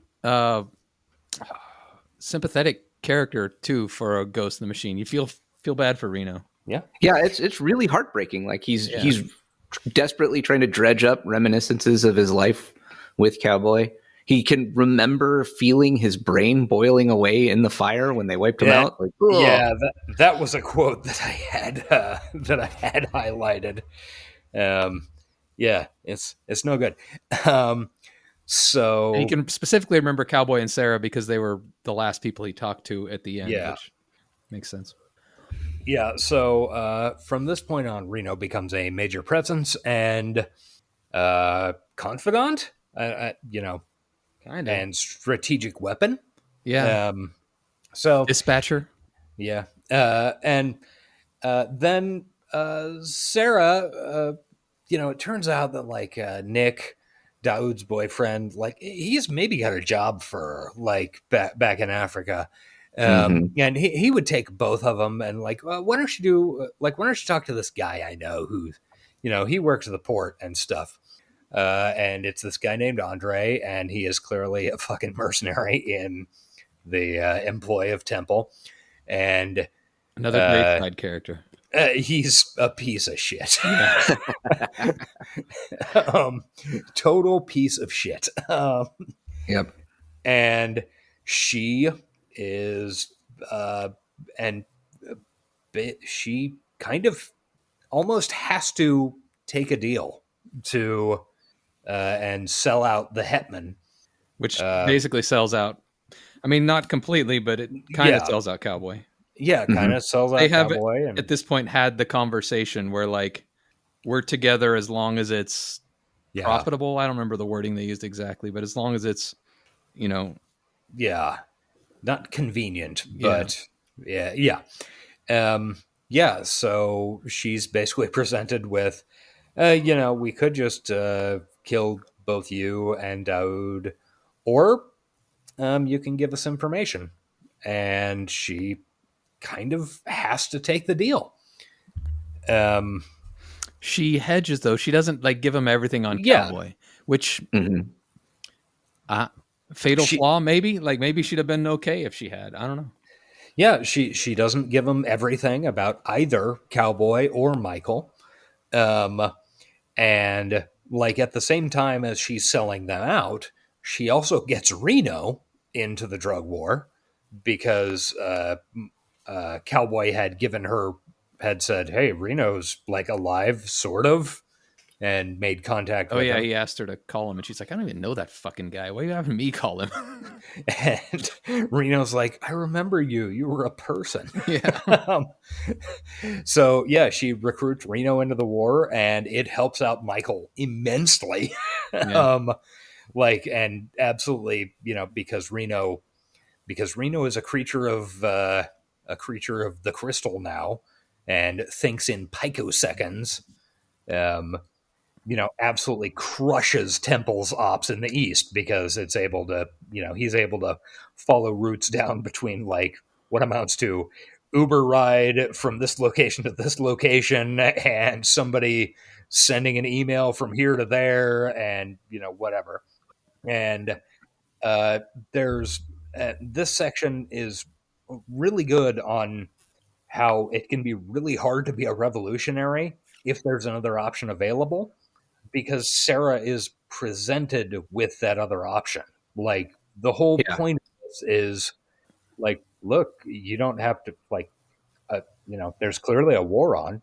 You don't have to be involved with the war. We'll send you and your brother up to orbit, and you can be totally out of this.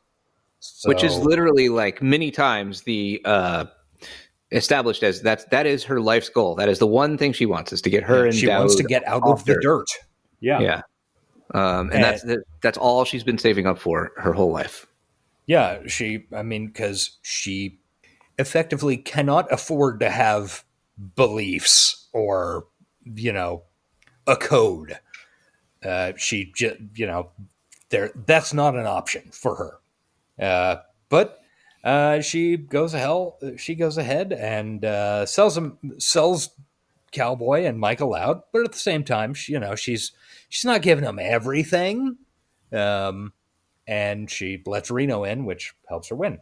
So then Andre, the temple contact, attempts to black bag her, to abduct her and wring her dry and drug her and say, he basically says, we think you're not giving us everything, so we're going to pull you apart until we're sure you've given us everything. This is another, this and what comes after it, very tense and exciting bit of action fiction. It really is. She manages to fight back against this black bagging and wins. But one of the things that I noticed on my second read through specifically was that one of the things that Andre has, and Andre had been established as, another fucking mercenary from the dirt employed by the orbitals, is that just like Sarah, Andre has a fucking weasel. Mm-hmm. His fucking cyber snake snaps out of his throat, which, as only 2 chapters before, we remember that Sarah's weasel marks her out as a victim first and foremost. Yeah. Andre might be in a slightly more stable position at this point, but that's still the weapon of somebody who can't afford to have somebody else do their killing for them. Yeah. He's also got cool needles in his eyes. He also has a dart shooter in his eye, so that's neat. So she runs away, hijacks a driverless truck, gets pursued, and it's a really good sequence, and ends up getting saved by Reno. And it'd be great in a movie, this scene, I have a feeling. It really would. The way that it's set up, she has a bodyguard outside of the hospital where this meeting takes place. And she sees a person riding a bike, a beautiful girl riding a bike by the bodyguard's car and slaps a fucking shape charge on it and then rides off. And then the car blows up. And then she, fucking runs and shit and takes and hijacks this driverless truck. And then it's the same girl who's going to attempt to pull her out of this truck, hanging out of a fucking limo at highway speeds beside the truck. What's her name from the Cyberpunk 2077 cartoon? Oh, yeah. The little girl character that everybody loves. Yeah. Edge Runners is the cartoon. I can't anime. I shouldn't call it cartoon. They get real mad when you do that. It's a cartoon. It's a cartoon. You guys know what I'm talking about. Yeah, the same way as the last year's Disney Little Mermaid is a cartoon. It's exactly the same. And Avatar is a cartoon. You guys are playing with fire. Yeah, Josh is playing with fire. I do not sign off on this stuff. It's Rebecca from the anime. Yes. Hentai? No. Oh, no. Sure? Gross. Yeah. Okay. So, anyway. So, we move on. The viral hunting secure is on its way to Earth in a day or so. And so that's going to be that's going to be that's going to be the climax of the book. Cowboy's going to fucking take this out. And oh, by the way, Reno drops this knowledge to Cowboy, he found this thing called Project Black Mind, which allows somebody to take over a human's body with an AI and cause chaos. Don't worry about it. This is definitely not going to, this isn't going to come back at all. So Cowboy goes ahead and shoots Cowboy. down. I'm sorry. Right after he says that, fucking Cowboy, ever the altruist, is we should do something about that after we deal with this current stuff. Mm-hmm. You don't have to save the fucking world, Cowboy. You can take a break. Yeah. He's going to tilt the windmills, man. Yeah, for sure. Yeah. So Cowboy goes ahead and shoots down this freighter full of the cure to a lethal viral disease to go ahead and, crash the stock price. Don't consider the human costs of this. Well, it doesn't, from what they made it sound like, it didn't matter because they weren't rolling out the disease in large enough or the cure in large enough quantities to cure the disease, right? The parts where we hear that are press releases. Right. So I assume that's fucking nonsense. Okay. And again, I think this is a really interesting bit of, well, what kind of moral calculus are you willing to do if you're going to be a revolutionary? Sure, there could be 50,000 doses of this viral Huntington's cure on this ship, but Cowboy's really pissed off at this Cusiero guy. So why don't we go ahead and crash those and try and get him out? Yeah. So anyway, it doesn't work. Cusiero ends up in they do like a stock buyback thing and a bonus thing. Once again, like 5 pages of explaining how the stock market was doing that night. Yeah.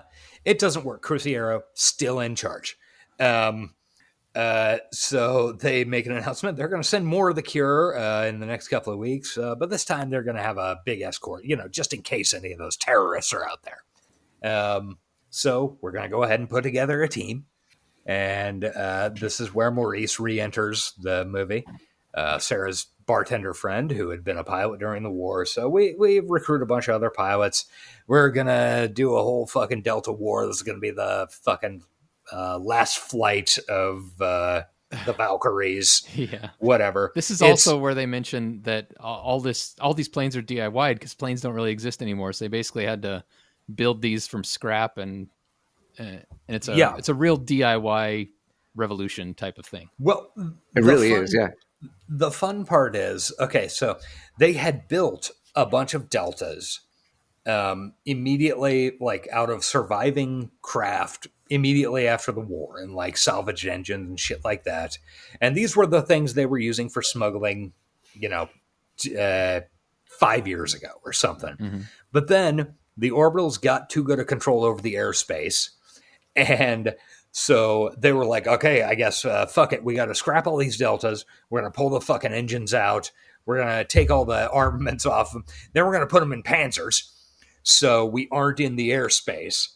And now they're having to pull guts out of Panzers to put back into Deltas. Yeah.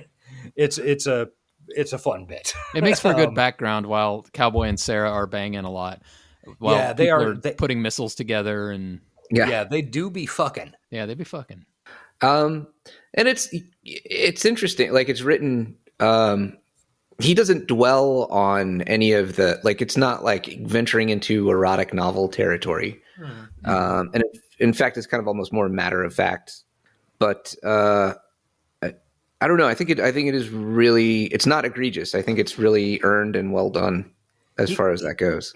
One thing that I noticed in this book that I really feel like he owed a ton to Gibson is the way he portrays sex from a female viewpoint. Mm-hmm. Because there are some almost mirrored phrases from Molly and Neuromancer, or from her viewpoint. In a couple of these sex scenes where, like, oh yeah, he had and that's something that Gibson, like, I feel weird saying William Gibson. William Gibson really portrays a female orgasm very well. I'm going to tweet that quote at him. Yeah. I feel like these guys are really talking up, like, you can still jerk off to it, guys. Don't worry. It's still good shit. Yeah. I mean, if I wasn't already spent from the description of Rune. Yeah. And his corpse breath. When I do not know why, but when I picture Rune, I picture the leader of that Heaven's Gate cult. Oh, wow. Yeah. From 25 years ago now at this point. But the kind of round face and like short gray white hair and, I don't know, corpse breath and crazy eyes. Teeth that have never been brushed. Yeah. Why? You'll just get new teeth. Yeah. Anyway. Yeah. Onward to the... Yeah. Onward to... ambush, I guess. Yeah, so Sarah makes a call to Daoud and finds out that Nick is still with him, and it turns out that Nick was in fact working for the Orbital, and that was his real name. We're all shocked, but the dude is still with him because they wouldn't, like, the Orbital wouldn't pay his return ticket, and he says that he's actually in love with Daoud. So, and maybe that's true. Who cares? Maybe it's Honestly. true, but more likely they're just giving a little retainer to keep an eye on Daoud. Yeah. And Daoud, Daoud is definitely not talking from. He's definitely not talking from an easily traceable phone. Yeah. So she lays down for a nap. And she warns everybody. She's like, Yeah. "Hey, I was probably just traced." Yeah, and then a rock falls on the camp. And also a shitload of panzers full of troops and mortars and stuff like that. There's a big raid on the camp that they're going to do. This is another scene that was written well. It was very tense. It was from Sarah's point of view, who was mostly hiding, so he didn't have to do a lot of real descriptive, fight scenes and stuff. But still, what Sarah witnessed was pretty harrowing. So Maurice ends up saving the day because he happened to be in the fucking cockpit of his Delta as this jumped off. Yeah, I love it. Cowboy could have been the hero here, but no, they gave it to Maurice. I love it. Not only is Cowboy not the big hero who kills all the fucking ground troops, at the very end of the section, when Sarah's like, "What the fuck? How did everything work out? Cowboy, okay?" It is specifically mentioned that Cowboy spent the fight hiding in a slit trench, which, if you are not familiar with what a slit trench is, that is a trench that your shitters are on. Like, Cowboy spent the fight hiding in a trench full of shit. Because he's a pilot, he's not a mercenary. He doesn't. It's absolutely true. But he is not the hero of this fight 1,000%. And Sarah is like great on the streets, but she's not going to do shit out there on the battlefield. So. She really very specifically mentioned this, like she sees the guys fighting, and she notices like, oh, these guys have small arms tactics and small unit tactics crystals and stuff like that. And this is totally not my caliber of fight. Yeah. Hello? So I'm going to hide. Whatever.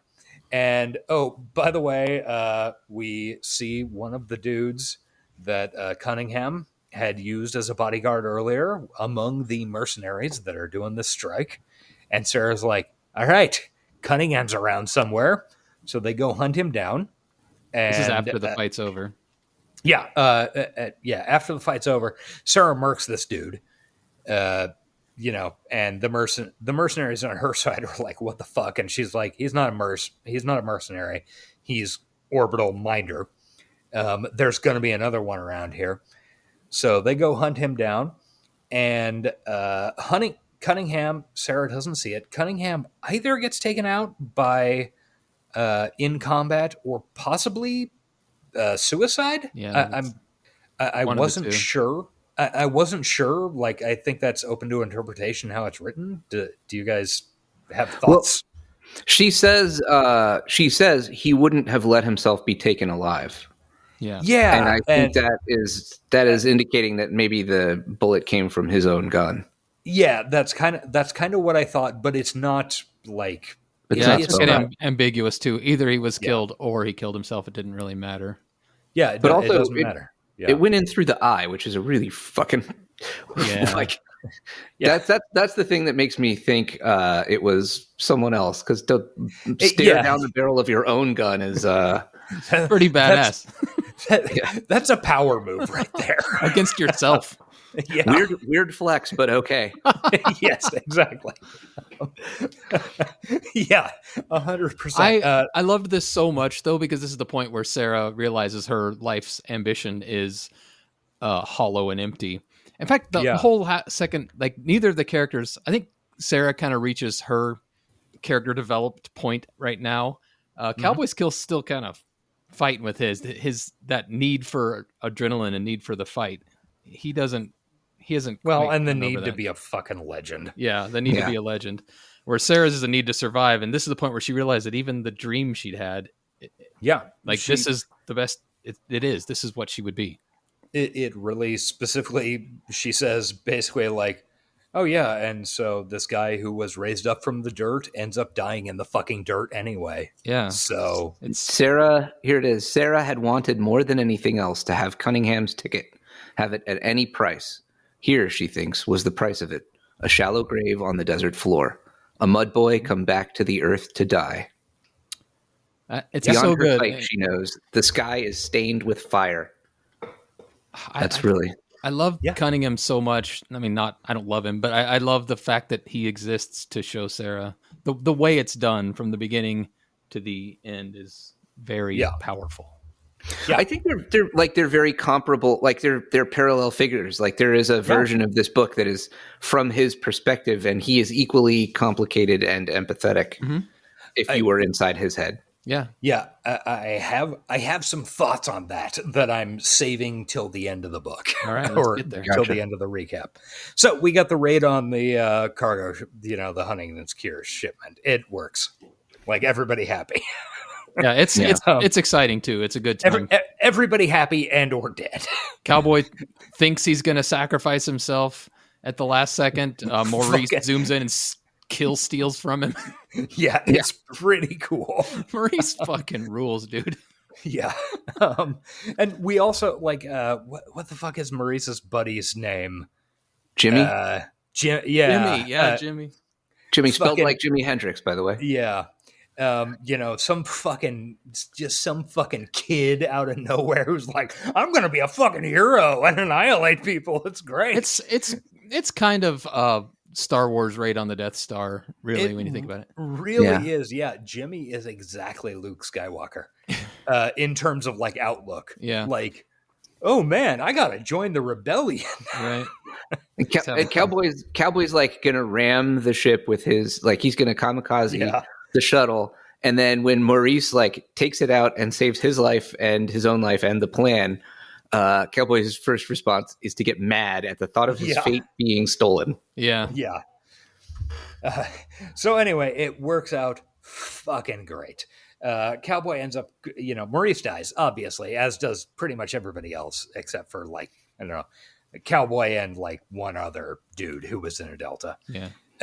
Wedge Antilles, I believe, was his name. Yeah, Wedge. Who is in shit. What the fuck's that Scottish actor's name from Trainspotting? His uncle. Ewan McGregor. Yeah, I was going to say Ian McEwan, but I knew that was wrong because that's an author. Ewan McGregor's uncle, Wedge Antilles. I didn't know that. No, I didn't either. Wedge Antilles is the uncle of Obi-Wan Kenobi, but just the young Obi-Wan Kenobi. Yes, just the young Obi-Wan Kenobi. All right, we don't need to explore this any deeper. Let's stop that. So Cowboy crashes in the desert. He gets rescued by a girl who is, as I understand from Robin, totally hench. If you remember that conversation. I don't. Really muscly and like buff. Okay. Turns out everything worked. The stock crashed. Cusiero is fucked. Rune is now in charge. It's all great. And Reno got access to the corporate crystal and has now learned about a bunch of their plans for the future and stuff like that. And it's a really good section on why corporations are fucking vampires. And what Charles Stross refers to as slow AIs. Let's see. Let me get to this section. I have it. God damn it. I just wanted to say, the lady in the desert, by the way, the muscle mama in the desert. Yes. She's a desert ecologist. Like the reason she's out there is she's studying botany, I think, desert botany. Yeah. And I don't know. I just like, if you ever somehow have descendants in the future, Josh, I think this is like this is somehow your spiritual, at least, descendant. Every bit of this book that she was in, I was like, I know these people. These are my people. Once again, she's a great throwaway, not throwaway, but brief world building character, even this late in the book.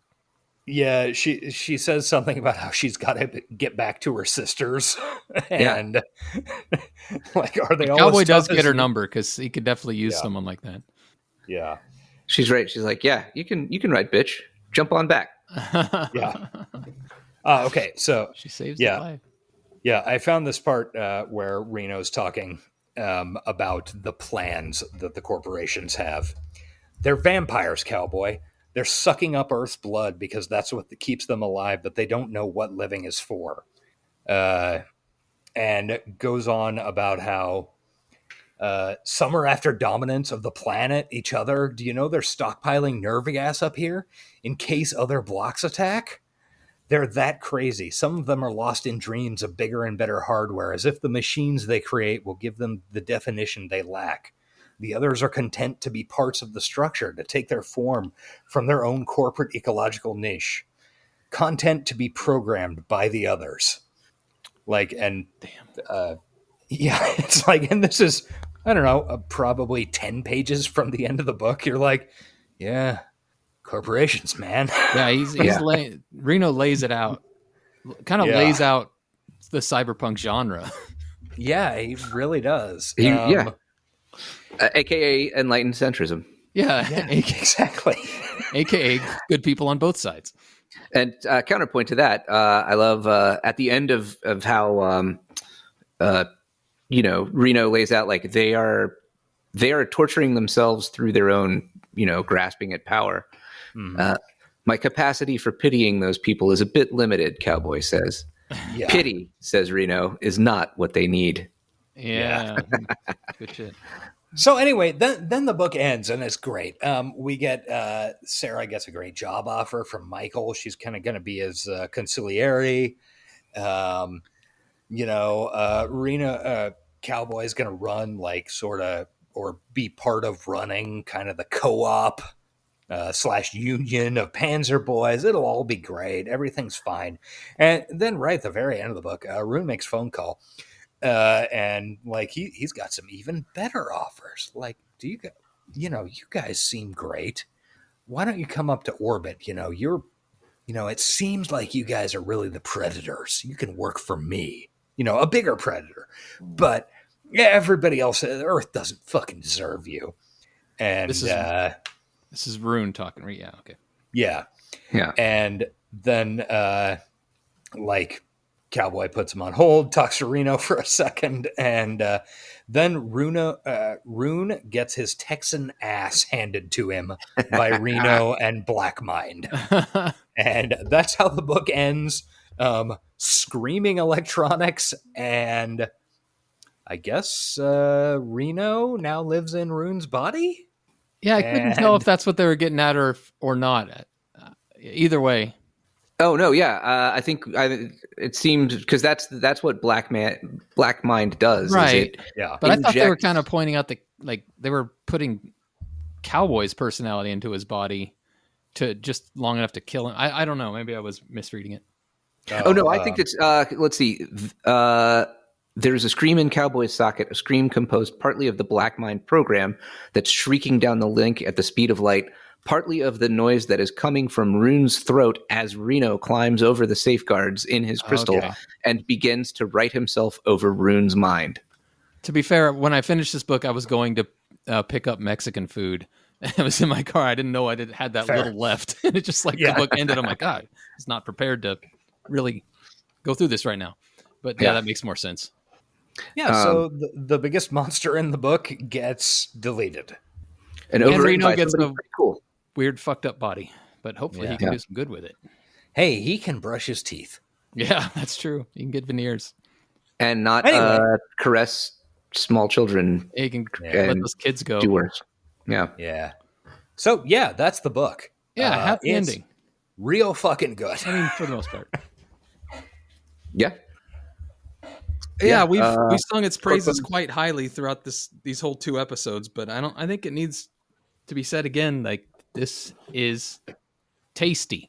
Yeah, I still truly do not understand how this is not spoken of in exactly the same terms as Neuromancer and fucking Snow Crash, or Yeah, exactly. And also, like, I mean, this is ripe to be made into an awesome movie. Like, yeah. So much of this is in series. very easily. Oh yeah, or a miniseries would be great, and easily portrayed. Like, you've got panzers like whipping over the wasteland countryside, like deltas dogfighting in midair. Fucking like the hacking is awesome. Yeah. Imagine your pilot with Sarah's weasel just going to town on the assassination. Like, how does that not hook somebody? Yeah. It's fucking wild. Her seducing princess in the aujourd'hui. Yeah. Like, yes. Man, it's so good. I'm interested to read the other books in the series. I don't think they're direct sequels necessarily from what I've heard. Based on my very limited understanding, I think the second is like, I think it's structured a lot like the Sprawl trilogy, where the second book is kind of same world but almost entirely disconnected. Okay, with some references to the first book. That's fine. I like. And then the third book kind of ties them together. Okay. So somehow. exactly. So in the Gibsonian model, it's yeah. explore the same themes in a loosely linked world, and then tie it all up. Well, hopefully, Geoff, you'll come back on for those sequels. Absolutely. If you don't mind me driving away more of your patrons by advocating for the overthrow of capitalism in all its outlets. I mean, we've never made any bones about what we talk about here, and we've got people who aren't like who don't necessarily agree with our politics, but still listen without being dicks about it. Yeah, I'd also like to reiterate, like, now is a great time to get out there and do work with people to help each other. So whatever ideological bent you find, like, get Support together. your community. Yeah. It's always a good. I mean, I don't like that COMM word, but yeah, support your group of people around you. Sure. Let's just talk around it. Do we have any final thoughts on Hardwired, or can we get into the ratings? This is what everybody's waiting for. Great book. Let's rate it. Yeah, great book. Read it. Everybody read it. Hardwired, the story. Pretty solid beginning to end. I don't know. Yeah. It's high up there for me. It's got corporate intrigue, battle, it's not 100% predictable, like, where it's going to go, but it follows in a logical manner. Like, it does. It's got, street level hijinks, corporate hijinks. Yeah. Yeah. My initial instinct is like 8.5. Like, this is, I was thinking real fucking solid. I don't know. It's hard to give things that aren't upsettingly good, like the 10. 10. I was thinking 9, but I concur with the 9 myself. Okay. There's so many times where, like, I looked around while reading this book and it was like 4 hours later. I when I was doing my quote reread this past week, and by that I mean I think I started it Thursday night for the back 2/3 of the book. I was like, oh yeah, this thing fucking moves. Yeah, I mean, does. Yeah. There was also, like, sometimes I would be, like, looking for a passage while we were talking, and I'd start to get sucked in. Yes, that happened to me a couple of times. The next category is an interesting one. It's the influence category, and I think this has to be. Go ahead. I don't think it's, like, necessarily lauded as much of an influence as Neuromancer is, or like Blade Runner, but I think. But good God, it's the fucking rigor. Yeah. Yeah. It's got to be 10. I mean, it's got to be.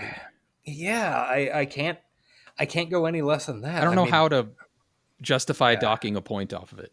Yeah. Other than just the fact that it's not as popular as those other things. This is like the Velvet Underground of, Silver Age sci-fi. Like, maybe you don't know this book, but your favorite authors were influenced by this book. Right. I could probably be convinced to go down to 9.5 if somebody wanted to argue with me about how, well, I mean, I don't remember ever seeing the weasel in a role-playing game source book. Yeah. But I'm inclined to go 10. I mean, I am too. You know. Shadowrun has eye guns. Yeah. So yeah. It's Hardwired for eye guns. Prescience, the dystopia they predict. God. Oh man, this one is hurts. So sad. The only thing I think that isn't like a spot on 10 out of 10 is I doubt we will ever get our act together enough to go extraplanetary in the near future. Yeah, I think you're right. Although I can see an orbital society happening, especially if the world gets that bad and the rich keep getting richer. Yeah. I think I'm gonna go 9, but I'm really upset that I have to. I think 9. It is irritatingly influencing our real life. I hate how many of these. I mean, and maybe part of it's the tumultuous times we're living in as we read it, but how much of the stuff hit home. Yeah, like Rune and his fuck. Oh man, it's yeah. Well, and like we talked about on the last episode, the abandoned fucking farms. Abandoned farms, yeah. And the climate change that he was talking about in 1986. This is all cool. The way that Texas like destroyed the environment for everyone around them. Yep. It's the fact that Missouri still sucks. Yep. Shout out to Margaret. Yeah. Style. Goddamn. 10. That's a 10 as well. Yeah, it is. 10 out of 10. I hate just giving top scores, but I know sometimes books just deserve it. Yeah, I don't want to artificially deduct it from it for, just because it's guilty of being too good. Yeah, exactly. Yeah, it's one of those things like, on the one hand, I feel fucking weird about giving high scores to everything, but it's real good. Like, I mean, when you start with the Panzer, like just jugging across the Midwest delivering drugs, like that is hard to beat. And then Sarah's whole fucking deal and everything about it is stylish and cool. Lastly, let's do 1 to 5 hand raisers. I'm giving it a 5. 5. Like 5 and a half, if that's possible. Yeah. Yeah, it wins the coveted 5 hand raisers award. Yeah, and again, I have to go back to, it is utterly amazing to me that I did not know this book prior to 2 weeks ago. Yeah, that's the only reason to dock it any kind of influence is that it's not mainstream influence. Yeah, unfortunately, it turned out to be real somehow. Right. So... One of the things, like the blurb on the jacket is from Roger Zelazny, who is one of my favorite authors. I know. Saying he loves this book and wishes he had written it. Like, that's all you need to know. It's absolutely fucking wild. Real quick before we go, forgot to mention that next week we are watching Minority Report, 2002, Steven Spielberg, starring Tom Cruise, written by Philip K. Dick. So if you want to join along, check that out. Well, thank you so much for joining us again, Geoff. Yeah, it was kind of last minute when we asked, and then a lot of stuff happened between asking you and you actually coming on the show, so it's great that you could make it. Well, I'm really happy that you did. I'm really glad to get a chance to read this book, among other things, and it was a real treat. So, Geoff, please promote your own podcast and anything else you want. Please listen to Astronomica podcast. It's a sci-fi actual play podcast using the Stars Without Number science fiction / OSR role-playing system. I play the weird robot, and there's lots of other really fun and funny folks on there. And we've been going. We just crossed our 200th episode, so there's a lot of backlog if you like to binge. There's plenty for you to do. There are midstream if that's daunting to you. Yeah, there are also a bunch of good on-ramps, like kind of after a story arc ends, they'll do a, the story to hear episode. And both Eric and I love it, and we highly recommend it. No communists on that show. No.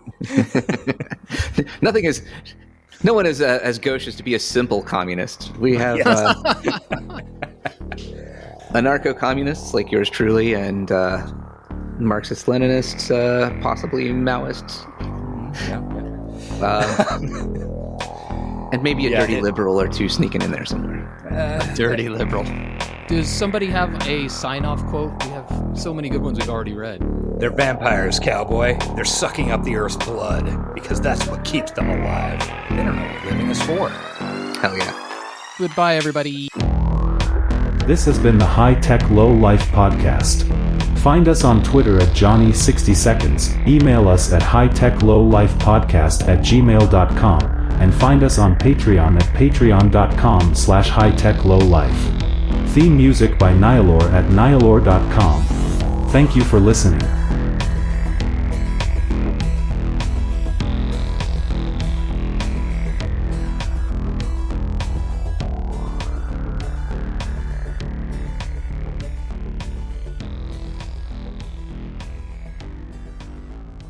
Keep it moving. Come on, what are you waiting on? Let's go. They're trashing our rights, man! They're trashing the fluid data! They're trashing! Everybody, hide the planet! Hide the planet! Shut up and get in the car.